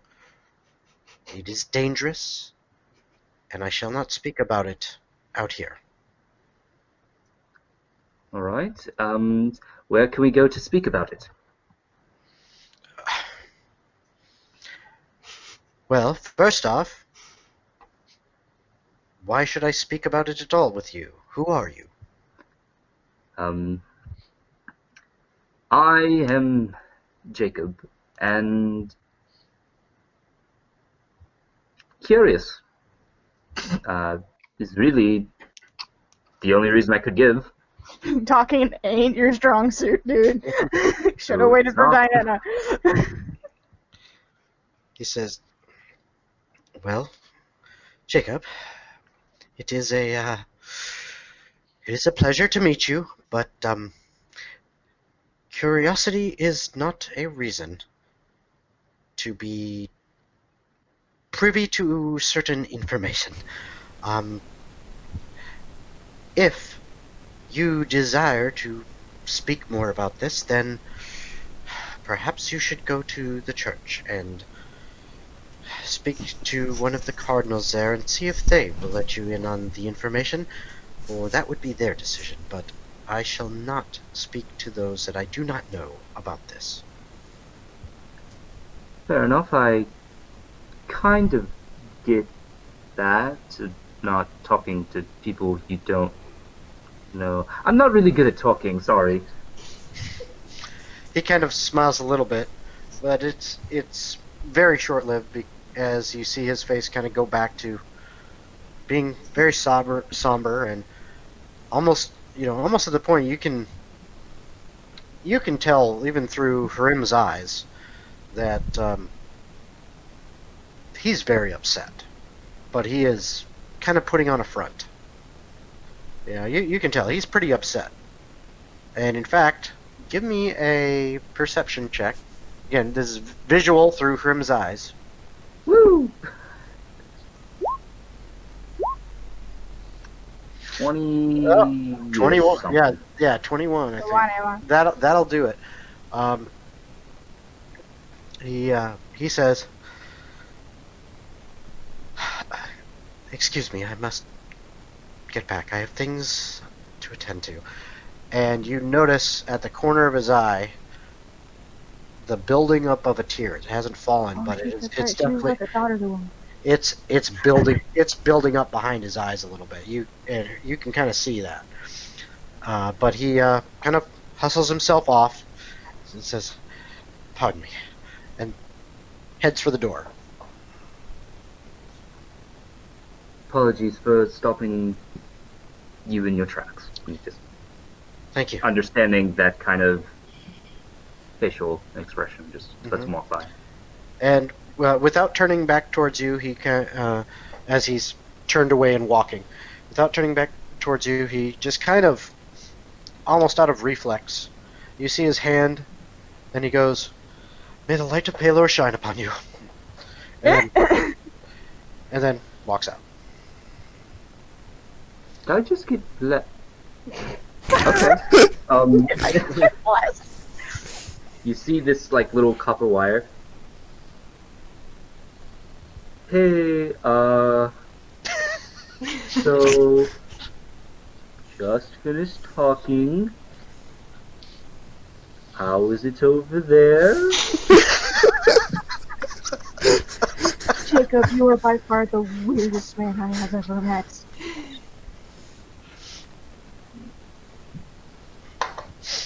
Is that all you're answering with? You failed talking to the father, didn't you? He'll pull it back out. Yeah. Yeah. Is he heading my way? No? No? I believe he's heading back to the church. This is why I've told you, don't talk without me. And she's just clapping the air as she's talking in her head out of reflex because she's an expressive person. So all anybody else sees is just her clapping the air as if talking to somebody. That's not actually there. You can, when you say this, unless you purposely are whispering, Oh, you're talking okay. out loud. I wasn't sure how the spell works. So yeah, no, all anybody else hears, and they're used to Jacob and Diana's antics at this point, Subtle and Golder, but all Oak sees is Diana go, "This is why I said don't talk without me." Alright. Sorry. Reya, by this time you have made it out the door, and you hear Diana's voice as she's saying, don't talk without me, over in the direction of the stables, and you kind of figure, oh wait, yeah, maybe they went after Oak, maybe Oak is over there too. Alright, I'll go over there. You're smart enough to kind of piece that together. Okay. So you head over there, and now all of you except for Jacob are at the stables. The father is currently out of the door, and Jacob, you are in the tavern still. So, Oak, where are you going? I need to get out of the city for a little while. But where are you going, though? Outside the city. Probably to the nearest street. Can I go At with this you? point, Diana would actually step in, knowing that, given what's going on, Diana would actually step towards Reya, and probably, she's gonna try naturally at first, but explain to her, let your friend have at least tonight by himself. Just trust me on this. Ray is not answering or paying attention to you at all. So, can I go with you, Oak?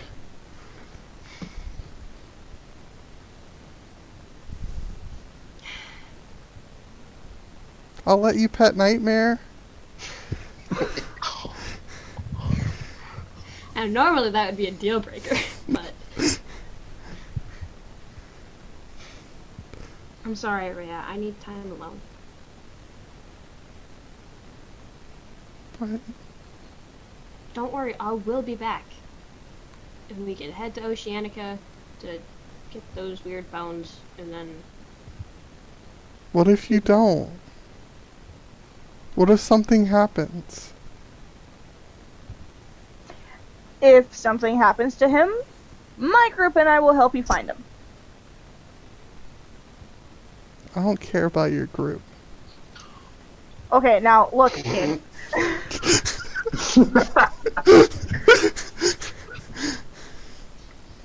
Your friend's hurting.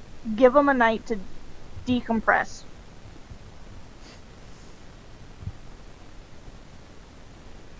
Ray is gonna start walking back to the room.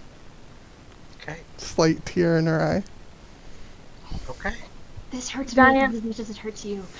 Diana would look at Oak and just go, "Do you want us to keep an eye on her? Please.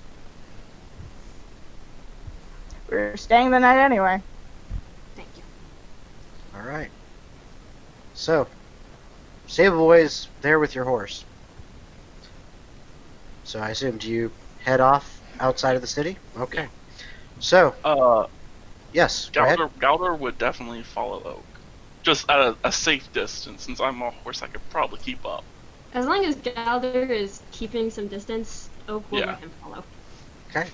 So, Galdor and Oak head out of the city. By the way, right now it is probably pretty close to 10:30, 11 at night. As you spent a good portion of the evening just talking and drinking and eating. Okay. And Reya spent a good portion of the evening trying to train Nightmare to help her in her task, and when she wasn't doing that, just making sure that her carvings into the wood were exacting and perfect for her symbols of Alona that she was putting in the hotel room there in the inn. So you guys have whittled away the night quite a way. So it's about 10:30, 11 at night. So by the time you two get out of the city, being that you're on horseback and you can travel faster, being your centaur, you guys make it out of the city. It's a little past midnight. The rest of you, I assume, have probably headed off to bed for the evening. Oh no, Diana would still be up drinking. Okay. What about subtle or subtle? See, you had to choose the one word that I always have difficulty saying, even though it's really obvious that the B is silent. A lot of times I say subtle. Ugh. Subtle. Yeah, I know. Trust me. It's just, trust me. I know. It's just one. It's like a quirk. But okay, so subtle. Jacob, Reya, do you guys head off to bed? Kind of recognizing that. Gosh, I feel bad. Galdor isn't back. Is there like a window in the room that him and Diana have? Yeah. All the second floor and third floor rooms are set up, and the way the majority of the inn is set up is that the rooms are on the outside, along the walls, and they all have windows.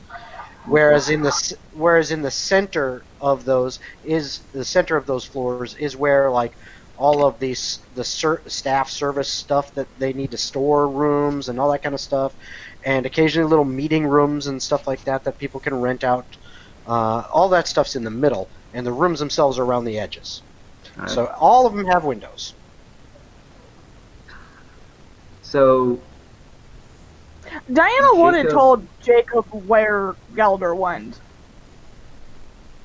before continuing to drink.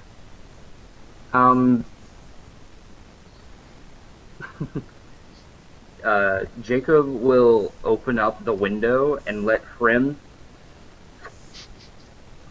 head out and follow in the direction that I was told because of the wondrous feat of it's escaping my head.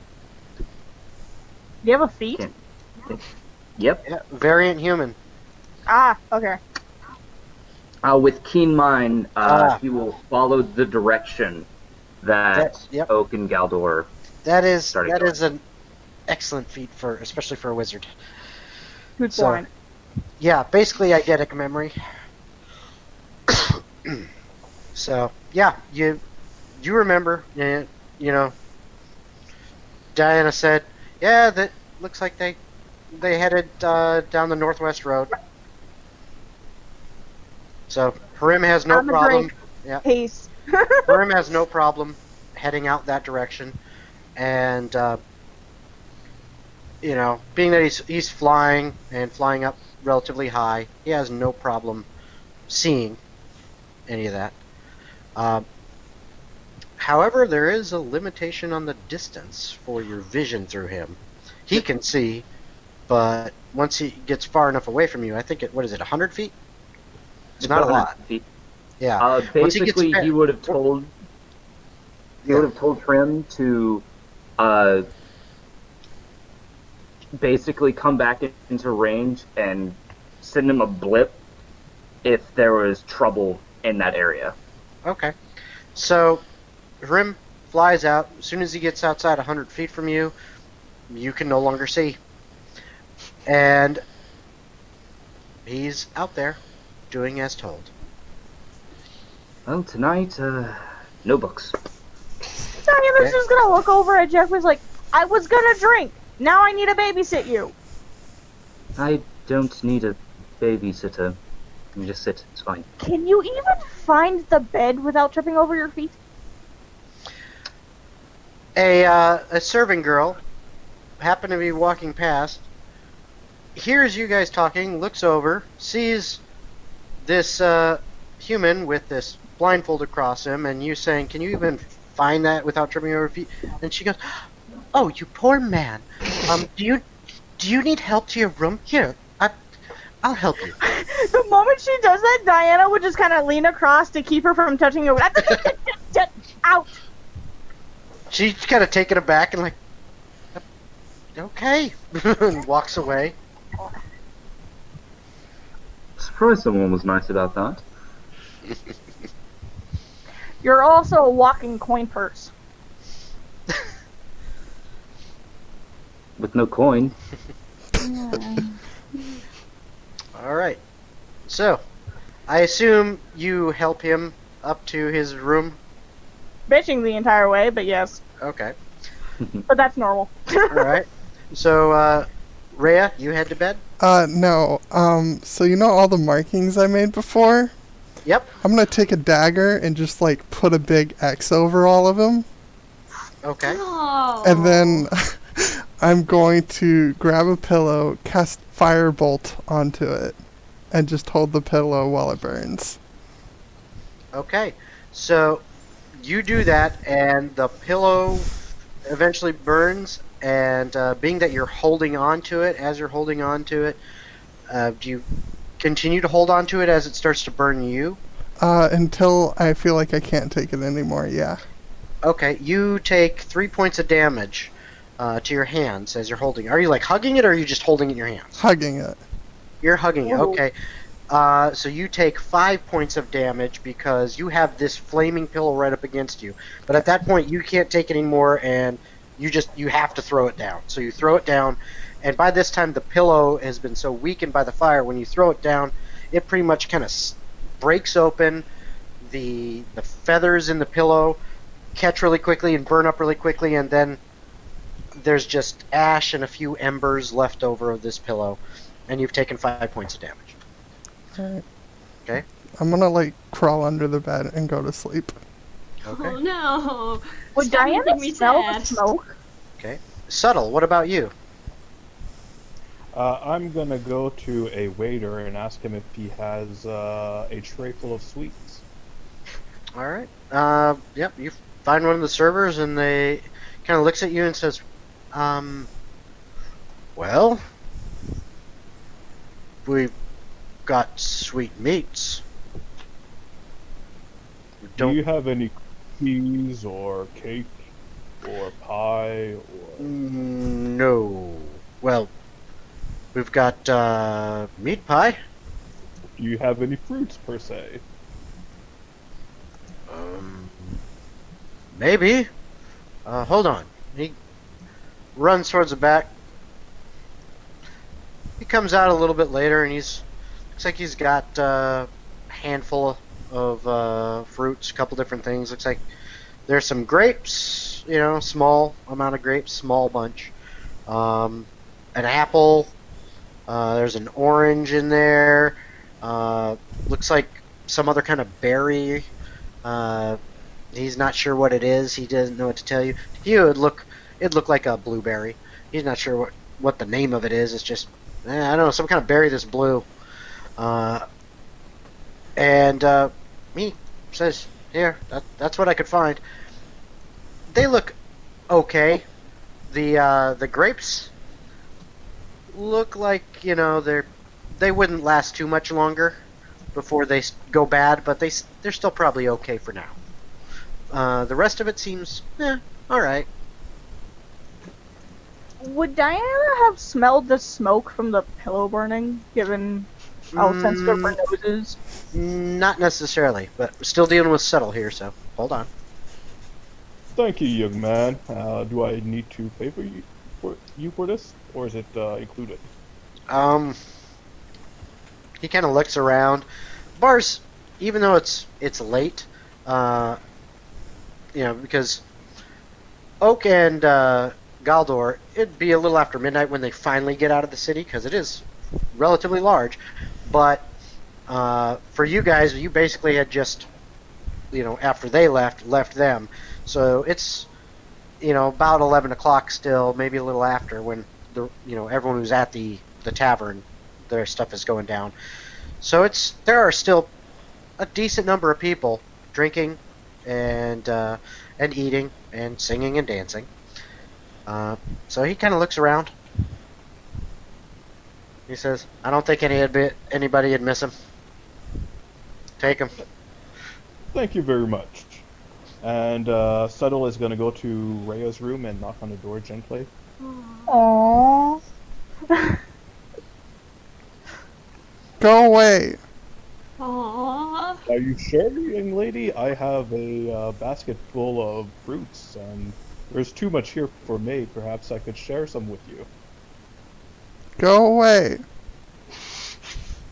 All right, I'll leave Or some. else. I'll leave some next to the door if you need some. If there's anything, I'm in the apartment next over, so I'll be here all night. No response. All right, I'll just head to my room, and eat the rest of the fruits that I have. Okay. All right. So now, Diana, did you stay in the room and go to sleep, or did you go back down and party? Diana's kind of pouting. She's not asleep, but she's pouting in the room. Okay. 'Cause she's pretty sure if she leaves Jacob alone, he's going to end up killing himself somehow. Okay. Well, unfortunately, your room is on the complete opposite side from where Reya's and Oak's room was. So the smoke smell, even though your sense of smell is sensitive, there's not enough smoke and it's too far away. So Diana is gonna look over at Jacob and be like, "Should I check on the kid?" he just walked away for a second. Oh, he's back. Brush keep. That's trying to get out constantly. Ah. Should you check on the kid? Yeah, the little halfling scaly thing. No, the thing that ran by.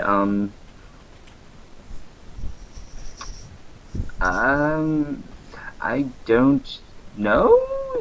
She seemed capable. She also just got told her friends are dead. And then her living friend just ran off. Hey, he's gonna be back. Still ran off. Yeah, I'm keeping tabs on that side. If you want to check on her, I guess it's fine. Maybe you should do it. You have the nicer voice. I'm bad with people. Oh yeah, keep forgetting about that. Alright, Diana will get up to go to Reya's room and just plop in front of the door and knock. Go away. Yeah, I don't feel like it. Go away or else. What are you gonna do? Bite my ankle? I cast Firebolt at the door. What's that gonna do? Oh no. Okay. Roll Not to another sat down moment. roll to attack the door. Alright, 1 second. My mouse is... Thankfully, she's not sitting right on the door. All right, give me a moment though. I'll be right back. Okay. Oh, I want this to be another shotgun door moment. Thank God, though, the way this is playing out is she's not, like, right on top of the door. She's sitting in front of it, but she's not right on top of the door. Told you to go away. Yeah, well, Diana's race is extremely empathetic. Do we have So- another shotgun to the door moment? Empathetic. Wait, what? What happened to Empathetic, the door? empathetic both. She's way Remember- too in tune with emotion. Remember when you firebolted the other door at the shipyard and it was just like a shotgun to the door? Oh yeah, it went right through it. Yeah. Yeah, and you unlocked the door in one go. The best way to unlock a door: a hole through the middle. Thank God I can talk to Jason because of the way her senses work. She should hear the cackling of that firebolt before it goes off. It's not a fireball. It's firebolt. It's still the premise of it. Still cackles. It's a very big difference. Still cackles before it launches. One's a big explosion, one's a very I tiny explosion. don't think it's gonna go through the door. It's still the premise of better safe than sorry, and thank God for insight. All right. So, Okay, quick question before we continue. So, 7. because she's gonna shoot firebolt. First off, Diana's not right on top of the door. Secondly, can I use an insight roll to see if she hears it first and moves? Nope, it wouldn't be insight. That would be perception. It's But- still But in this case, don't worry about you. You're fine. cool. Because You I don't hit- want to you- die right off the bat. You hit the door, dead center, and it definitely scarred up the door pretty hard. But and it's actually got some decent little bit of damage to it. You can see, but it's not nearly as much as you would have thought, and what you've done in the past to some doors. And as you Experience in this area. as you look at this door, and what you did, you notice that this looks like some really thick, sturdy wood, and it's got this darker color to it, like it's been kind of treated or something with something that's darkened the color of the wood, Mhm. and it doesn't catch fire from your firebolt. That's probably good. There's a couple sparks and everything. On your side of the door, Diana, you basically are kind of next to the door, not right up against it as you said, but you're near it. You said you plopped down on the floor, right? Mhm. Okay, so you kind of plop down on the floor in the hallway in front of that door, and you hear a loud, and the door kind of shakes a little bit. That's all you see from your side. Diana would be slightly impressed that she actually bothered to attack the door, but because hey, she's one for following through with the challenge. But she would go, look, I know you're upset, but I'm not gonna sit here and lie to you and say I can fix it, because I can't.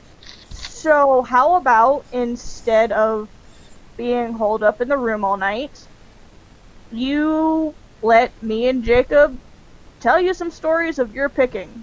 I noticed the scales. Maybe you're interested in dragons. If it wasn't for that last part, I was about to firebolt the door again. But this time, just no response. I'm just gonna pull Nightmare in closer. At least give me some response throughout the night so I can tell your friend you didn't die. No response. You sure you don't want to know about dragons? I mean, Jacob's a walking encyclopedia. How much do you know about dragons? He could tell you stuff for days. Alright, Reya's gonna crawl out from under the bed and open the door. No. And Diana would just grin and stand up and gesture towards their door and go, right this way. I'll follow, but I'll make Nightmare come too. Opening the door, Diana would look over at Jacob and go, hey, so about all that dragon lore you read, Somebody wants to hear about it all. Seriously? All right. I like dragons. All right. So I need an Arcana check from you, as that is the knowledge about dragons is from Arcana. So Okay. roll it. Watch him know nothing about dragons. No, you recall a lot of traditional stories about dragons and some, you know, the basics stuff like any of us here who are playing would probably be able to recall about dragon stories, you know, like from, you know, King Arthur, you know, dragons and you know, in medieval dragon stories. You're not really bringing up any information at this time about like, well, they're, you know, this specific kind of dragon is immune to this, or they're, you know, this doesn't hurt them as much. I mean, game mechanics wise, you're not really pulling up any of that information currently. You just don't recall reading as much about that kind of stuff, but you do have a lot of stories of dragon. In fact, give me a history roll. Can I do an Arcana check to see if I know more about dragons? Okay, Okay. can Diana throw a performance roll in, given the bard just trying to embellish on enliven it? I'll allow both those things. So, Reya, yeah, go ahead and roll, and Diana, go ahead and roll. Okay, excellent. And Never mind. Yeah, I don't know fuck Okay. about dragons. and I would also remind you, Diana, one thing you could have done ahead of time. So just remember for the future. You could have said, I try to, you know, kind of pump up Jacob here and say, No, I didn't think you're of really that. good. You're really good at talking about dragons and everything, and give him a bardic inspiration. In which case, he could have rolled an additional d6 and added it to his roll. I didn't even think of that. Yep. I forgot about that. Um, To be fair, Jacob isn't very good at talking to people. no, So- he's not. it's He's hard not. to, He's cheerlead. not. He's not. And actually, that's actually the main problem. Is you're trying to recall information. You know, you've read some stuff about dragons. You've read a decent amount of information, but it is what you currently know about dragons is all folklore, folk tales, you know, stuff like that. You don't know any hardcore facts about how they operate and stuff. But Thank God. Diana, listening to you struggling, mostly because you're having a difficulty telling this in a story format to a young child and making it sound cool and interesting. She kind of picks up some of the information, and every once in a while will pipe in and brings in a little bit of flair to it and a little bit of kind of the storytelling aspect of it to your information that you are able to provide. And Reya, you actually find it pretty entertaining, and it's it's occupying your mind a little bit. You know, it's Okay. keeping your mind off of negative thoughts, because it is interesting the way these two have teamed up to really Okay. do something to make you feel better. I'd like to think that Jacob is just like on a PowerPoint. It's one of those really. He's just reading off the top point, like just on his like. While Diana's doing an entire synopsis from Yep. that. Yep. Hey, you know what? I can entirely understand that, because my day job, I'm kind of a glorified adult educator, and so I have to deal with a lot of PowerPoints, and I do see other people doing exactly what you're saying, where they put up a PowerPoint and they just read off it. I hate that. I absolutely hate that. Yeah, you don't know your So- information. Just God, four study more. bars. Yeah. All right. So together, though, you have managed to kind of help cheer up Ran, and throughout the rest of the evening, you know, you guys are keeping her entertained. Subtle has enjoyed some fresh fruit, or some almost fresh fruit, and gone to bed. And Oak and Galdor have head off into the woods, and you guys, Oak, as you're running out there, you eventually do find like a stream, a river, and a nice place to relax. And the night goes by uneventfully beyond the activities that you have already done. And as the morning comes up, Diana, Reya, and Jacob, you find yourselves, you eventually had fallen asleep. Can And Reya use Diana's tail as a pillow? that's up to Reya. Because she would have let her. Okay. That's her And pillow. and yeah, you guys all have a long rest. And also Nightmare is like curled up right into you, Reya. Aww, Um, puppy. and Jacob's not on the bed. no, and Subtle, you wake up. Your and Galdor's room was right next door to Diana and Jacob's. So you wake up in there. You've had the bed all to yourself. It was nice and comfy and good. No hooves. And Galdor and Oak, you wake up on the bank of a river. Galdor, I assume you kind of kept your distance but kept Oak in sight. You're actually kind of on a small rise near some trees that looks down, and you can see about 100 feet away from you is Oak on the waking up on the shore of the river, and you're waking up as well there. So that's where you guys have come. All of you technically I'd give you a long rest, but the only one who really needed any resting was Reya. But if you needed it, you can mark it off on your D&D Beyond sheet and activate that to make sure you get all your stuff back. But that is where you are. It is morning time. When I could Oak, say. Go ahead, Oak. when Oak wakes up, he has, his resolve, it has hardened, and he's ready to go back to Reya. But Okay. he also puts a braid in his hair, Okay. which is a thing from his tribe. And then he gets up and he gets on his horse and he goes back into the town. Okay. Galdor? Galdor will actually he does this really weird thing in the morning. It's one of his rituals that he has just his tribe do. He pops 3 or 4 mushrooms and then he just follows behind. Gotta be high as shit, guys. That's right.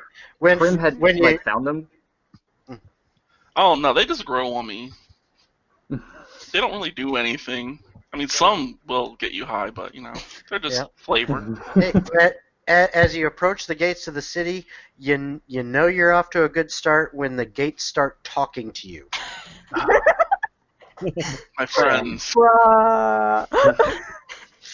All right, so you guys are heading back into the city. The rest of you are waking up in the tavern in your rooms. Diana's not gonna move. She's just gonna let that little girl stay asleep on her tail. Okay. It's probably because Reya's not here right now, so. It's probably about, it was kind of a late night for everyone. So it's probably about 9 in the morning, actually. Okay, so it's not the crack of dawn. I mean, it's You a consider little, that waking up late? yeah. Coming from someone who personally has to wake up at like 5:30 every morning, so And I wake up at 3. yeah. To me, 8 o'clock is sleeping in.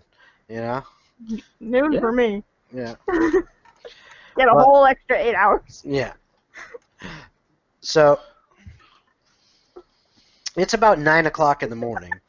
So you haven't gone the whole up at the crack of dawn and get out. With the exception of Subtle, you kind of went to sleep before everyone else. So you maybe wake up a good hour before everyone, about 8 o'clock. You can hear in the other room, it's pretty quiet. You might hear a little bit of a snoring sound, a little kind of high-pitched, sound like maybe from a small child. But you figure they might still be asleep.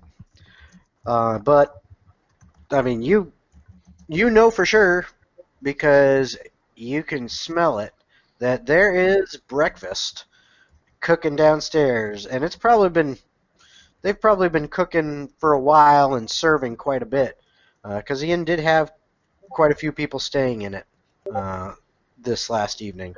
So there's probably been breakfast being served for a couple hours now, and it smells pretty good actually. Better than the food did last night. All right, so Subtle is going to just open the door to Jacob and Diana's room to make sure everything's okay, Yep. and that Reya is To actually which there. you find Diana trapped underneath a child. Yep, you see them. You see them all there.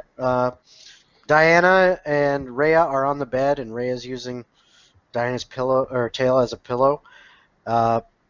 Jacob, I assume you're Reading. maybe in a chair, kind of fell asleep in a chair, or did you sleep on the floor? He would have been up by that point, but you can see the remnants of a pillow kind of fade. Okay. Okay, so you see that, and you see him. He's up. He seems to be reading, and he's actually reading as Harim is there once again on his shoulder. Windows wide open. You figure you knew what happened. Harim came in. So everything looks good in there, but Jacob is up.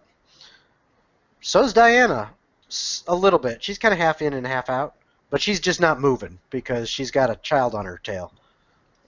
Subtle is going to chuckle and ask them if they need any help. Can you get me booze? I sure can. Anything specific? You hear from a small voice as she wakes up. Anything specific? Booze. These it is. I'm sorry, what was that? And a beer for the small one. Might as well start it early. Great! A beer for the tiny one. So Subtle is going to go downstairs. He's going to give a gold to the tavern keeper and ask him if he could take charge of the kitchen so he could make his own breakfast. He looks at the gold piece, gives it a bite. He's like, "I'll tell you what. By the way, Travis is the name." Shakes her hand. Says, "I'll tell you what. For this, I'll let you in the kitchen, but you can't use any of my food. For another one of this, you can use my food in my kitchen." Subtle is going to give him 3 gold. He takes that and he says, he looks at you, he smiles, he says, "All yours, man." and he just goes and sits down at the bar and just stretches and is like, "Pfft." Waiting there. You walk into the kitchen then? Yep, I go into the kitchen, I quickly take charge, and I cook the Alright. best breakfast anyone has ever seen. Okay. When you walk in, there are 2 people in there. One of them is currently looks like they're chopping up some vegetables and try to work over a fire a little bit, and they look at you and go, "What are you doing in here?" Oh, I want to show you how to make a real breakfast. Fucking subtle. What? Subtle! What the heck?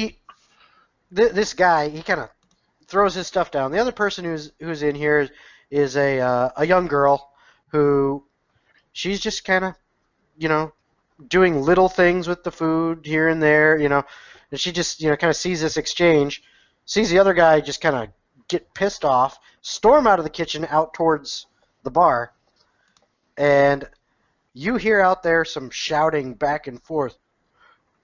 "Who are you letting into my kitchen?" It's like, "I own this place. Shut the hell up, sit down, and grab a drink." Oh, hello, Kit Kat! Oh, a kitty. Double kitty.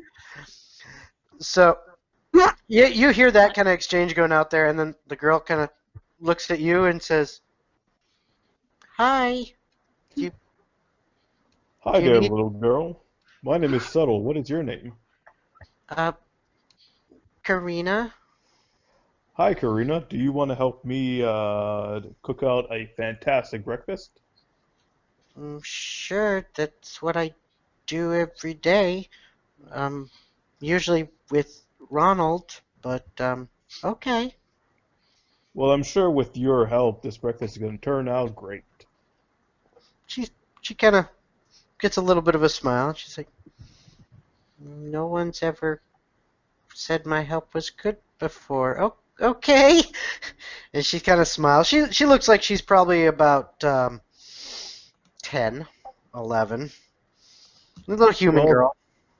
I'll teach you a few things that I'm sure Ronald does not know, and given a few more months, I'm sure you'll be running this kitchen. She kind of smiles real big at that. She's like, that that would be fun. I like this idea. Okay, let's do it. All right, so I'm going to cook some omelets with sides of bacon and fruits. And Alright. yeah, once I'm done, I'm gonna ask for a few cups of beer for my party upstairs, and Okay. bring everything up to the room. Now All this is right. room service. All right. Well, with Karina's help, she seems to know where everything in the kitchen is. And I mean, you're asking for stuff. You're asking for certain fruits and stuff like that. And she's just making little comments and all this. And every once in a while, she'll say something like, "Ronald never uses these," or uh, "I've never seen that before," or little comments here and there about those that kind of stuff. Uh, and she's so far she seems pretty impressed with that. So now, what I would like you to do is go ahead and uh, roll a check with your cooking utensils because you are proficient in All cooking. right, Okay, so that would be a proficiency check, and I am. I would say with No. I would say with that it would probably be actually I would say it would be wisdom because it's knowing what to do with the food, kind of having that innate intuition with food and with the utensils. So it's a wisdom your wisdom modifier plus your proficiency bonus plus a 1d20. Okay, so that would be all right. Give me one moment, and I'll roll that out for you. All right, and then I also want, yep, I also want you to roll a nature check All to basically be able to kind of understand like the fruits and vegetables that you're choosing to use to really kind of size them up. All right. Now between those two rolls, and with Karina's help, you have managed to find actually some of the better items, and out of the fruit and vegetables that are there, you have picked out the freshest and best of them. Okay. You're not familiar with the tools in this kitchen because they are not the best. They are pretty shoddy. Um, you do have your own, but maybe you forgot to pull them out or something. So you're having a little difficulty with it. Not your best work, but honestly, it's better than anything you've tasted in this place. right. So it's pretty decent. And Karina seems to love it. She's like taking little bites of things that you're doing, and she's having a blast. So there you go. You've made a pretty healthy and flavorful breakfast, and you get those mugs of ale and maybe a few other spirits and stuff, and you go ahead and take them up. All right, before I go, I'll say to Karina, "Thank you, Karina. I couldn't have done it without you." She And I go smiles. to, She smiles real big at you as she takes a bite of an apple. Just smiling. That is adorable.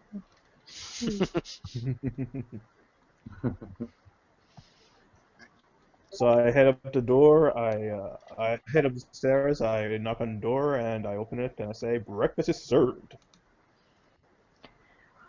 Diana would. Is Reya awake at this point, or is she still asleep?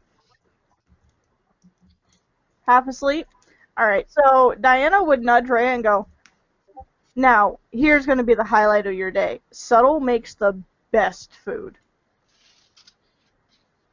Oh, thank you, Diana. I do try my best. And, given what happened, I got you a beer.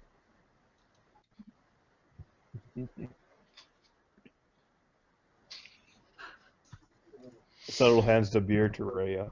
Oh, thanks, babe. All right. Rhea, it's pretty good. It's pretty good food. You have definitely had better because you have had some of the finest around. But that was a long time ago. It's been a while since you've tasted anything that has gotten this good compared to the stuff you've had, around. A lot of it, since that time, since you left, you pretty much, gone from anything from scraps that you could just get to mediocre food. This is definitely above average, and it's better than what you've subsisted on for the last while. It's my pleasure. If you want seconds, I'm sure I could cook some more up for you. It's a shame that Galder wasn't here. I would have loved some mushrooms. Just give Galder carrots. All right, as you guys are kind of discussing this, and you've cooked breakfast and all that, right around that time, as you guys are eating breakfast in your room, Oak, you and Galder have made it back to the inn, and that is where you are. You've just put away Bolt in the stables, and the stable boy tried to put you away as well. Before he realized, when he actually looked up, because he's not he's not that old, he's not the tallest kid in the world, so at first all he saw was the horse body, and then he looked up and realized that's not a horse. Gowder's just depressed. This has happened so many times to him this week. Oak pats him gently on his arm. Thank you. All right, so And Oak is talking to Galder at this point, and he's like, "Yeah, we should. Your group and my group, we should travel to the Ocean City place together." Oceanica. I know. Oak is. Okay, I just wasn't sure because Diana screwed it up earlier too, so I'll just No, just Oak is reminding doing everyone. Oak Okay, doesn't know city names. yeah. He knows landmarks and stuff, but he doesn't know city names. I think that would be great. We should share a mushroom over this. Sure, and Oak will eat the mushroom. All right, I'll eat a mushroom too. These special He's mushrooms, bonded. or Oh yeah. He made sure to pick the special ones. all right. This is a glorious moment. He's made a friend.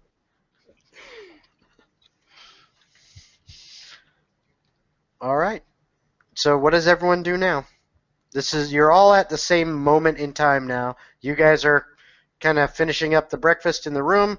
You guys are basically walking into the tavern as you're, noshing on the centaur body mushrooms.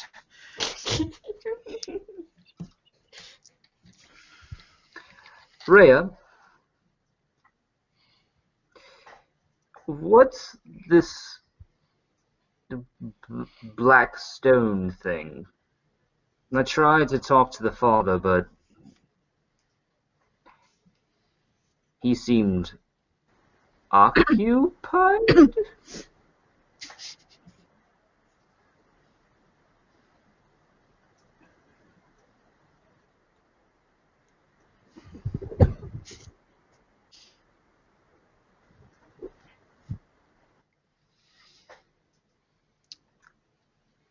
Would I recall anything that I've read I was with the gonna say blackest heart? roll a history check.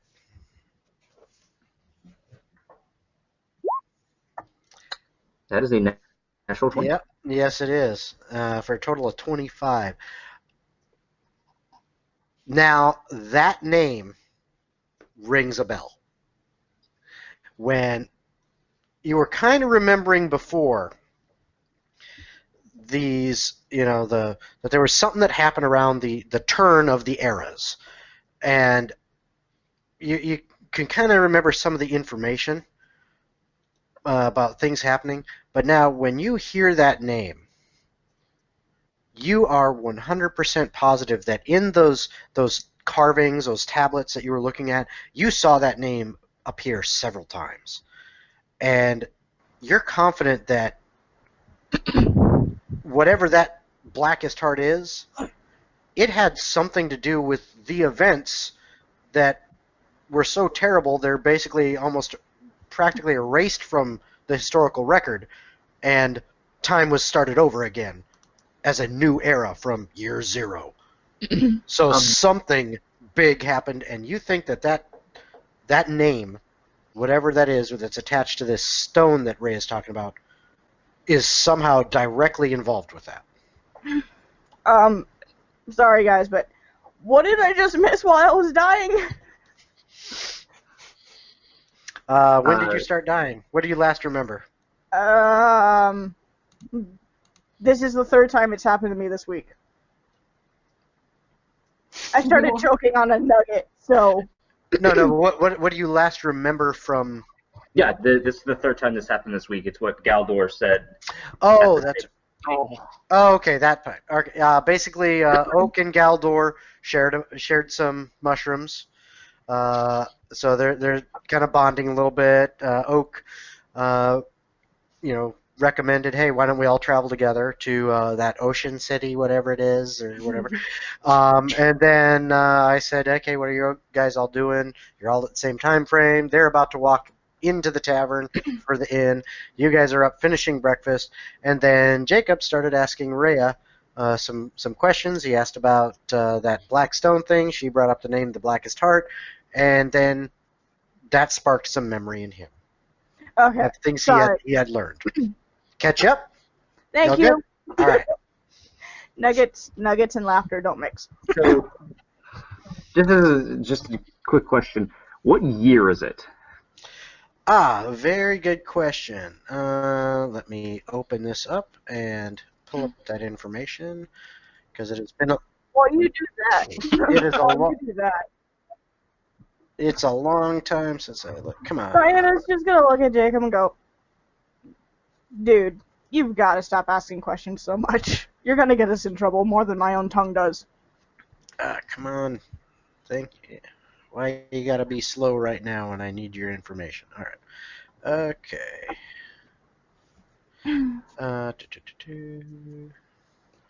That's going there.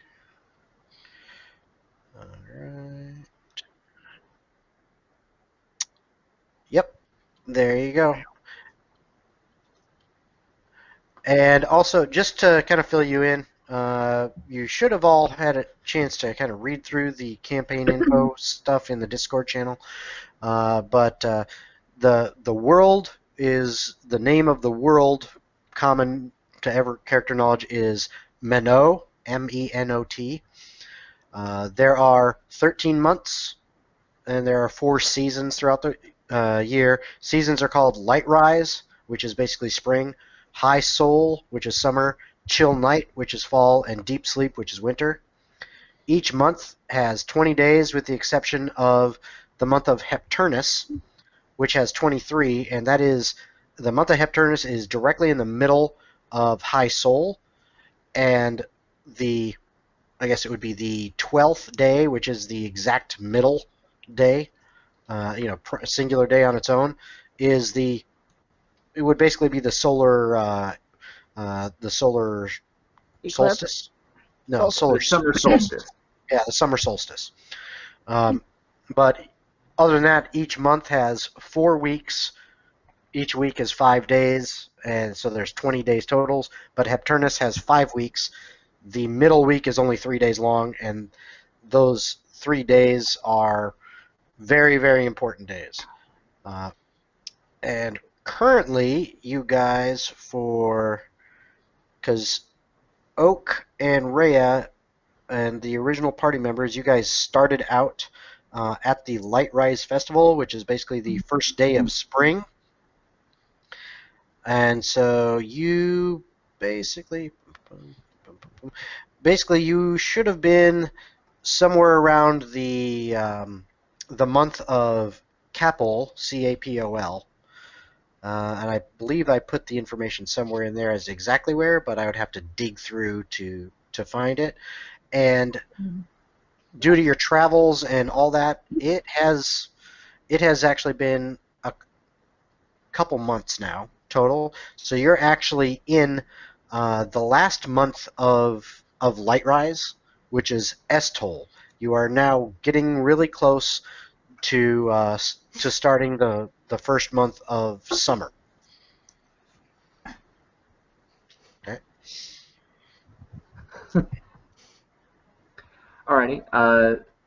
And it's the same current year as 3,822, It is, right? Yep, it is. It is the year 3822. R, and the R stands for renewal. You would remember that specifically. Not everyone remembers that the R stands for renewal, but you do. You remember that. But most everyone doesn't really know why. But based on what you just pulled up and know, you're pretty sure it's called renewal because everything kind of got a fresh start because something really bad happened and they had to start from somewhere. Basically, start from zero. Jacob, you have your thinking face. Hold on. He's just kind of like putting thoughts together as he knows Diana can pick up what he's putting in his head. Mm-hmm. And is letting the feeling of interest, sense of anxiety, as it's a scary thing, and it is, and that's the basic emotions, but he's conveying as best as he can through the feelings. This thing is important and pretty dangerous. Yeah, you can pick most of that up. It's obvious. Again, he's deep in thought, but you can definitely get a sense from him. There's some worry, almost even a little bit of fear, and a huge amount of kind of a feeling of caution. Diana, not wanting the heavy subject currently, would turn to Reya and go, stone, schmone, whatever the fuck you two are talking about. Hey, quick question. Have you ever actually met a dragon?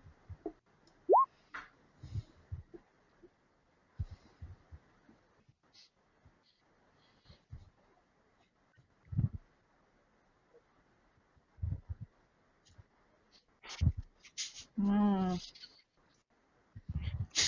It was Bob. Wasn't it Bob? A dragon named Bob. Now that story you need to tell me.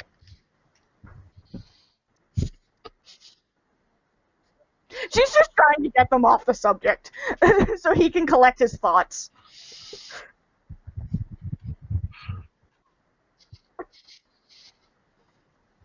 Um,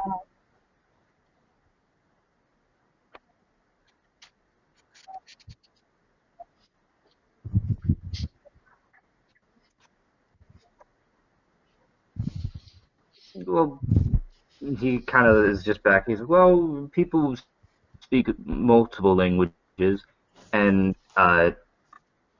Jacob's going to quickly switch over and start speaking Dwarvish.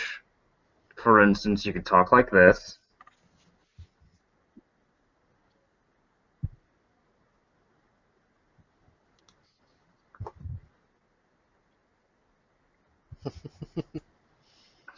He speaks in Well, Elvish.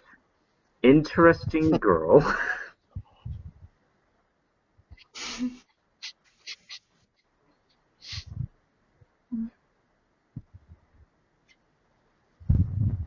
okay, off the subject of the little, whatever you want to call that. Have you ever considered Dragonscale Armor? Because I notice you use a lot of fire spells, but they can backfire a lot. Dragonscale Armor will keep you from being burned. You've never heard of Dragonscale Armor?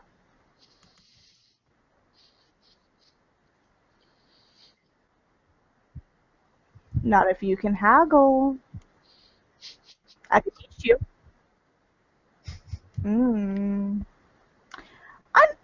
I might know a couple places in town. I could show you how.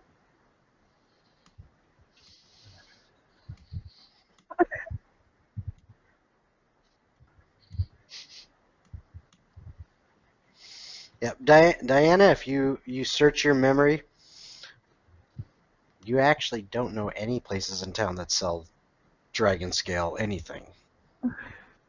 Oh, no, obviously. Yeah. But she's more so just trying to... Oh, yeah. Yeah. She's like, well, we could always look around town, see if maybe we could find some. What do you think? We could get you a present for your friend.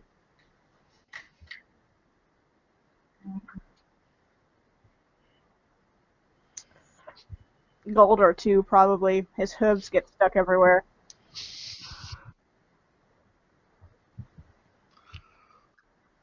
Then how about this? We'll travel together. Safety in numbers, as Bookworm always says. And when we get to the new city, I can help you find some dragon armor. We can try.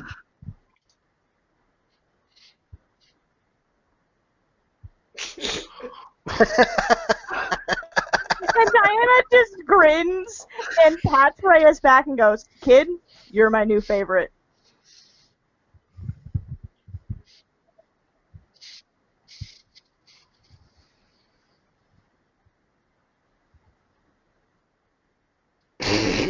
Yeah. Not a horse.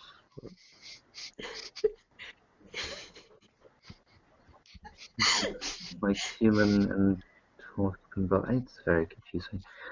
Subtle. Smile and nod. This is one of those moments where you trust what I'm saying and just smile and nod.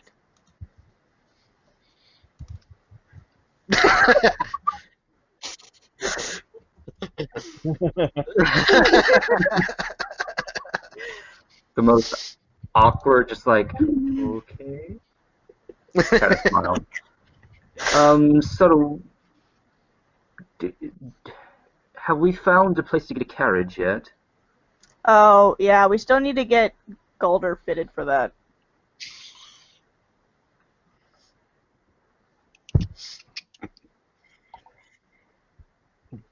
Are we sure? I'm sure we could find. Intuitive. I'm going to interrupt for just a second. While you guys have been having this conversation, Galder and Oak, Is dying, apparently. you have now made it up, you know. Basically, they finished breakfast. They started having this conversation up. You guys have entered the tavern, and if you plan on heading up to your rooms, okay, depending on whose room you're going to go to first, or if you're splitting, whatever, you're in front of the doors of those rooms. So if you both decide to go to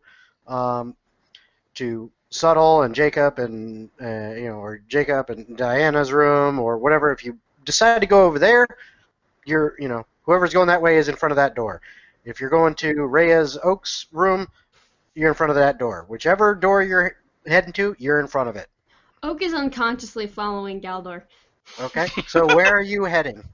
Diana's just like, I hear the clippity clops.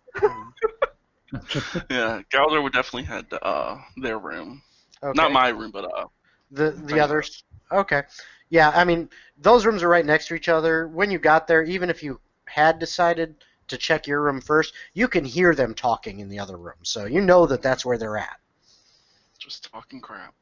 The moment the door opens, though, and Diana sees Galdor, she's like, just the horse I needed to see. We still need to get you fitted for a carriage.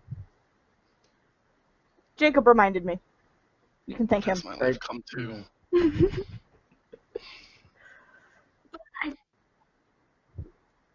Oak will pick Reya up and give her the best bear hug ever. All right. I mean, it looks like Jason Momoa, like picking up Kevin Hart in a bear hug. I mean, that's kind of what it looks like. You know, just the size difference and everything. I mean, it's just this huge guy and then this little person. You know, like I can talk. I'm probably shorter than Kevin Hart anyway, but. So. Corinne just does one of those 180 owl things and just looks away. She's like, well, I guess we're traveling together to... Shush, wherever the fuck. Oceanic. Oceanic. Right, sorry. The water. The Water City. We're traveling together. Yep. Yeah. Get the Well, knuckle yeah, bone me and for the thing. Oceanica. me and Oak already agreed on that. Yeah, and he high five for Gelder. Yeah. Yeah. Okay. Yeah, I gotta say this is. You talking shit? I gotta say this is a little bit of penance right here, because one of my good buddies who is a DM for me and some of my other buddies, we butcher the hell out of the names of things that he comes up with. And it's my turn, apparently. Yeah. It just happened. That's fine. I love it. Yes, that's fine. That's fine. The Ocean City. So long Place as with the not water Rapture. goes. All right. So, what are you guys doing?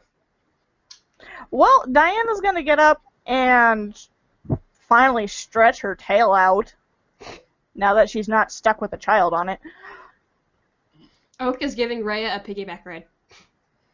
And she just look over at Golder and be like, can I get a piggyback ride? Sure.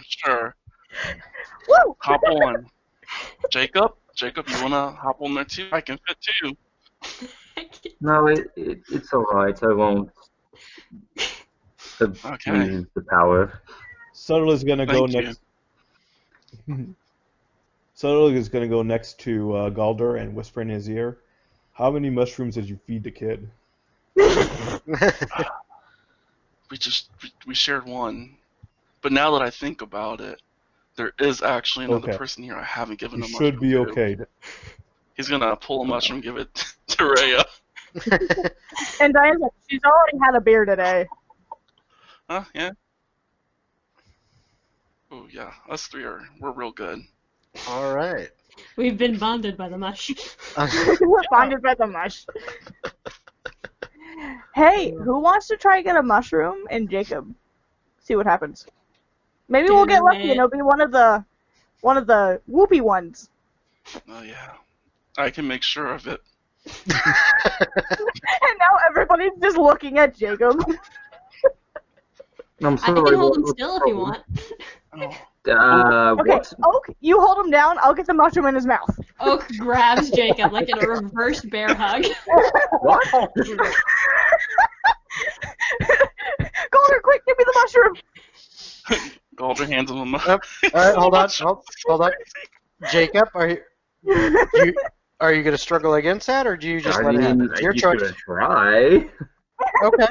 All right, you're going to try it. So what I need is contested strength check between you and Oak. And actually for you, because Oak, you're trying to grapple him.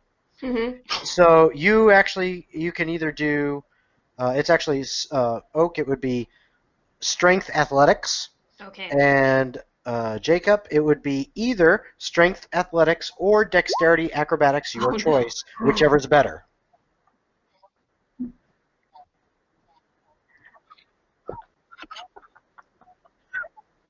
Meanwhile, No, no, no, no, no, no. trying to get the mushroom in Jacob's mouth. He's just like, just eat the goddamn mushroom. Just eat the mushroom. Sorry, give me a second. Yep, no problem. Going through.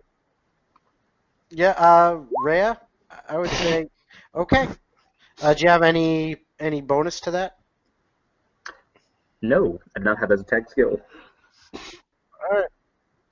Well, no. Well, that's what I was gonna say is I need you to roll an unarmed strike. So it's just gonna be for you. Okay. Yep, there you go. While all this is happening, Galder would like to hold out a mushroom and like hold it in the air for the owl. Okay. All right. So I give because you definitely kind of thump Oak on the back of the head. So yeah, I'll give How'd she reach? I'll give Jacob. She's on his back. Oh Piggybacking. yeah. That's why I allowed that. Otherwise, it would have just been like against the back of Oak's legs or something like that. Wouldn't have had much effect. But no, you're kind of bopping him on the head like stop that. So that's distracting. So you know what? I'm gonna go ahead and say Jacob, you've got advantage, so you can roll again. Dexterity Acrobatics or Strength Athletics. Nope. All right. You are officially grappled, which means Oak's got you tight. You have a speed of 0. Doesn't mean you can't move or do anything else, but currently your speed is 0. And Diane's just like, Jacob, just eat the mushroom. Just eat it. So Eat you know it. how Grim is like doing the little thing where he's kind of walking across and goes onto Oak's arm. You now have an owl on your arm. Oak will keep Did in you mind try that to force the mushroom in his mouth? Hold on. What was that, Oak? one, Oak is now aware that he has an owl on his arm, but with Reya batting his head, he's just going like, "Nyah, nyah, nyah," like a dog would do with their hands. Oh, He will release the person once he eats the mushroom. Eat the mush. Eat the Yeah. mush. It's totally up to you if you want to eat the mushroom or not. Eat the mush. I'll stop I'm not calling you going to do it. bookworm for an. Okay. I So won't he's call you bookworm for an entire day if you eat it. okay. And I won't give you a hug unless you ask for it. It's what I am. He's keeping his mouth shut, and albeit his movement is 0, in other words, he can't get away right now. He is moving his head around. He is squirming. It is just too difficult to force him to eat this. You're going to have to, just either accept that he's not going to eat it, or, if he changes his mind. It seems like that's going to be the only way to get it to happen. Diana, step on his foot. Actually, Diana will probably reach around him and go to take his spell books. Oh, I was thinking kind of like a trash can, but okay. Okay. You get the books back once you eat the mushroom. Well, first you got to try to grab him. He might be grappled, but he is still moving. So he is moving around a lot within Oak's grasp. She also knows where they are from memory. Yeah, you might know where they are, but it's a matter of getting them. Have you ever babysat a child and picked them up and they don't want to be held and they start squirming and someone else tries to maybe take something off of them at the same time? It's not as easy as it looks. So, I never had a problem. And then the carrier also has another small child whacking him in the head. yeah, trust me, this is not as easy as it looks. You can't just automatically do it. What I need I from have a niece and nephew that are twins. Trust me, I know what you're talking about. I just never had an issue. Yeah. And just trust me, it's not It's not an automatic. You can So just what grab. do I need to roll? That's what I'm about to tell you. If you just let me finish. Okay. Is in order for you to actually get that, I need you to try to roll an unarmed strike to be able to reach in and grab the books while he is flailing about within Oak's grasp. How do I do an unarmed strike? Unarmed strike is if you are not proficient in it, it is just going to be should be D20 plus your strength, and that's it. And actually, I can double check here. I can just say view right here, and it should have on your Roll20 sheet. It should have, or your D&D Beyond sheet. It should have unarmed I strike. got a 19. Yes, you did. What's your armor class, Jacob? 13. Oh yeah. Yep. You managed to grab the books. So she basically grabbed the, however you were holding your books on you, either like a satchel or a backpack or whatever. She managed It's to under get his hold. belt. Okay, she managed to grab onto the books and yank them out from underneath your belt. So she's get the currently book back? holding your books. You get the books back when you eat the mushroom. Still your choice whether you want to or not.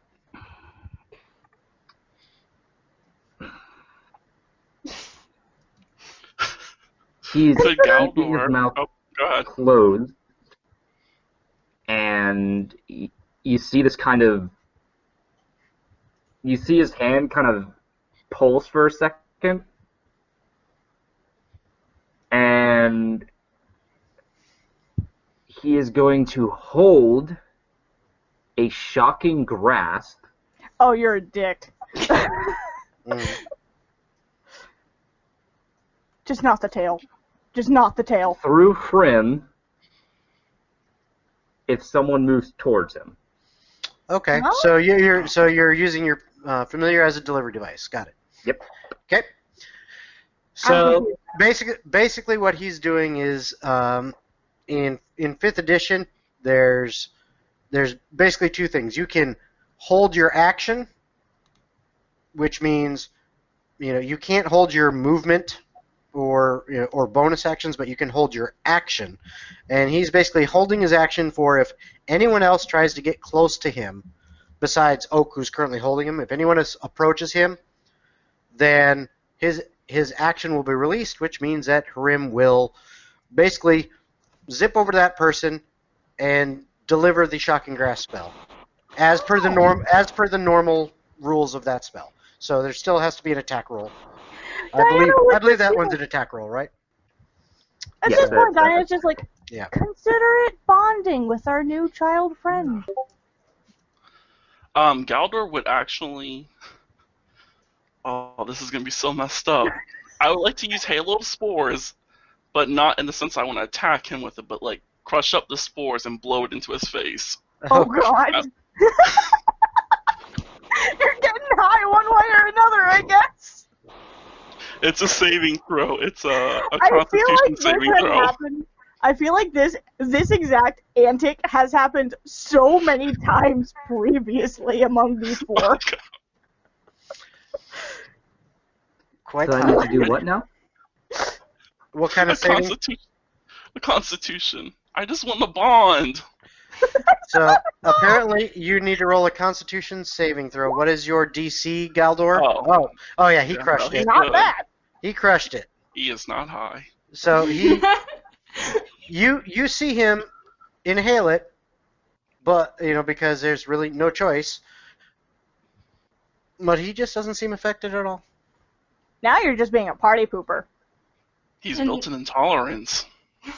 Oak, We've done it to him so much. Oak seeing that Jacob. What was And that, Diana, would you- Subtle? What was I'm that? gonna go into the middle of the group and say, now, we had our fun with Jacob.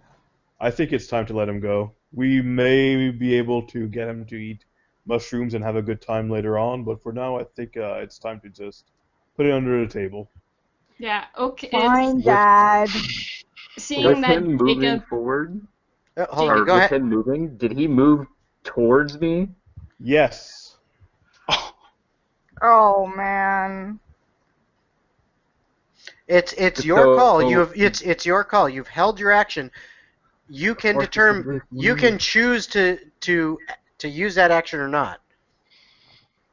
If you don't use it, you're going to lose the spell. But if you can choose to use it. It's all up to you at that point. Don't hurt So, Subtle. He's trying to Prim help will you. hop off of where it is on Oak's arm, and you watch this electrical arc of energy shoot between his talons and then go away. And he lands back on your arm. Look at me. I'm Okay. a flashy wizard. Okay. And then Oak, you were about to say? Seeing that Jacob is getting frustrated with this, Oak is gonna let him go. Okay. Diana would stand hip shot, annoyed that her fun is ruined at this point, but holds the books back out to Jacob regardless. She's like, "You always gotta ruin my fun. First you cock block me, now this." Actually, I looks think there's over to another Oak. term. Thank you. And then he goes and gets the book. All right. Won't happen. Howdy butt. All right. So now what you guys do? It's now probably about 10 o'clock in the morning. The fact that he rolled a 20. Yeah. Lucky. That was awesome. We've done it to him too much, guys. He has a fucking immunity. Man, I might as well adopt him as a child. I guess What? Scout would suggest, well, hey, if you're like my people and you can just take it, you're family. But yeah, Galdor would suggest it's time to go. Wouldn't he be family regardless, seeing as, we've been attached to the hip for 3 months, and I'm pretty sure you've seen each other naked when you go swimming. I mean, technically, I'm always naked. I was waiting for that. Oh. Okay, It's there is really a not difference because you have half of a horse body. I can't cover that. It costs a lot of money. Yeah, I know. I mean, I could technically, well, kind of. It can only be 3 feet, and it's Doesn't weird. it disappear in an hour? Don't worry about that. Oak is just thinking of how a centaur would wear pants. Does it go on the front legs? Does it go on the back legs? Exactly.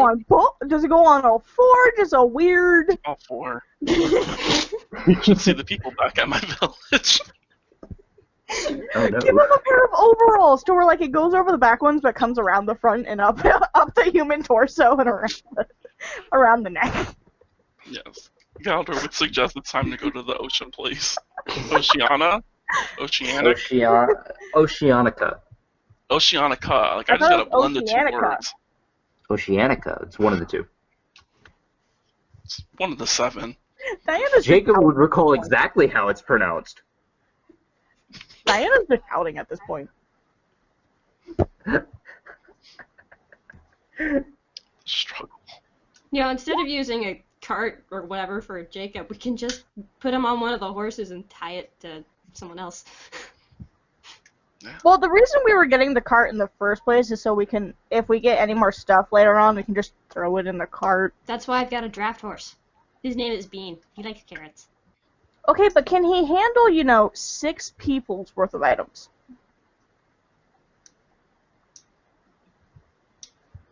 The You want me answer to is ask no. Yes! Haha! Yes, he can. DM has spoken!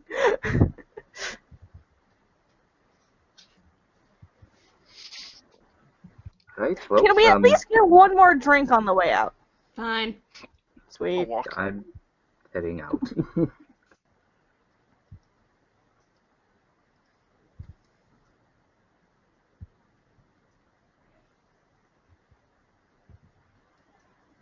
Do you live? I'm sorry, what? He's not talking, so I'm wondering if he died or if he's just ignoring us. Me? Yeah. Oh, no. Yeah. No. I do see Galdor's connection, though, says it's recovering Yeah. lost connection. No, I am just typing a message real quick. All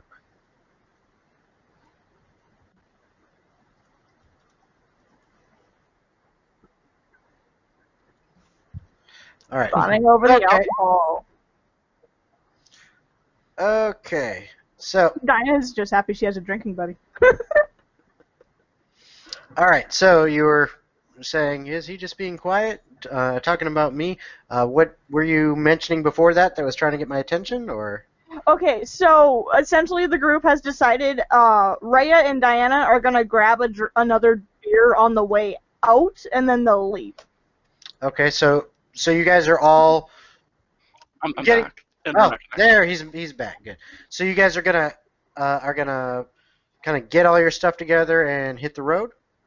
Yeah. Mm-hmm. Okay. Okay. So you drink one more, and then you guys pack up.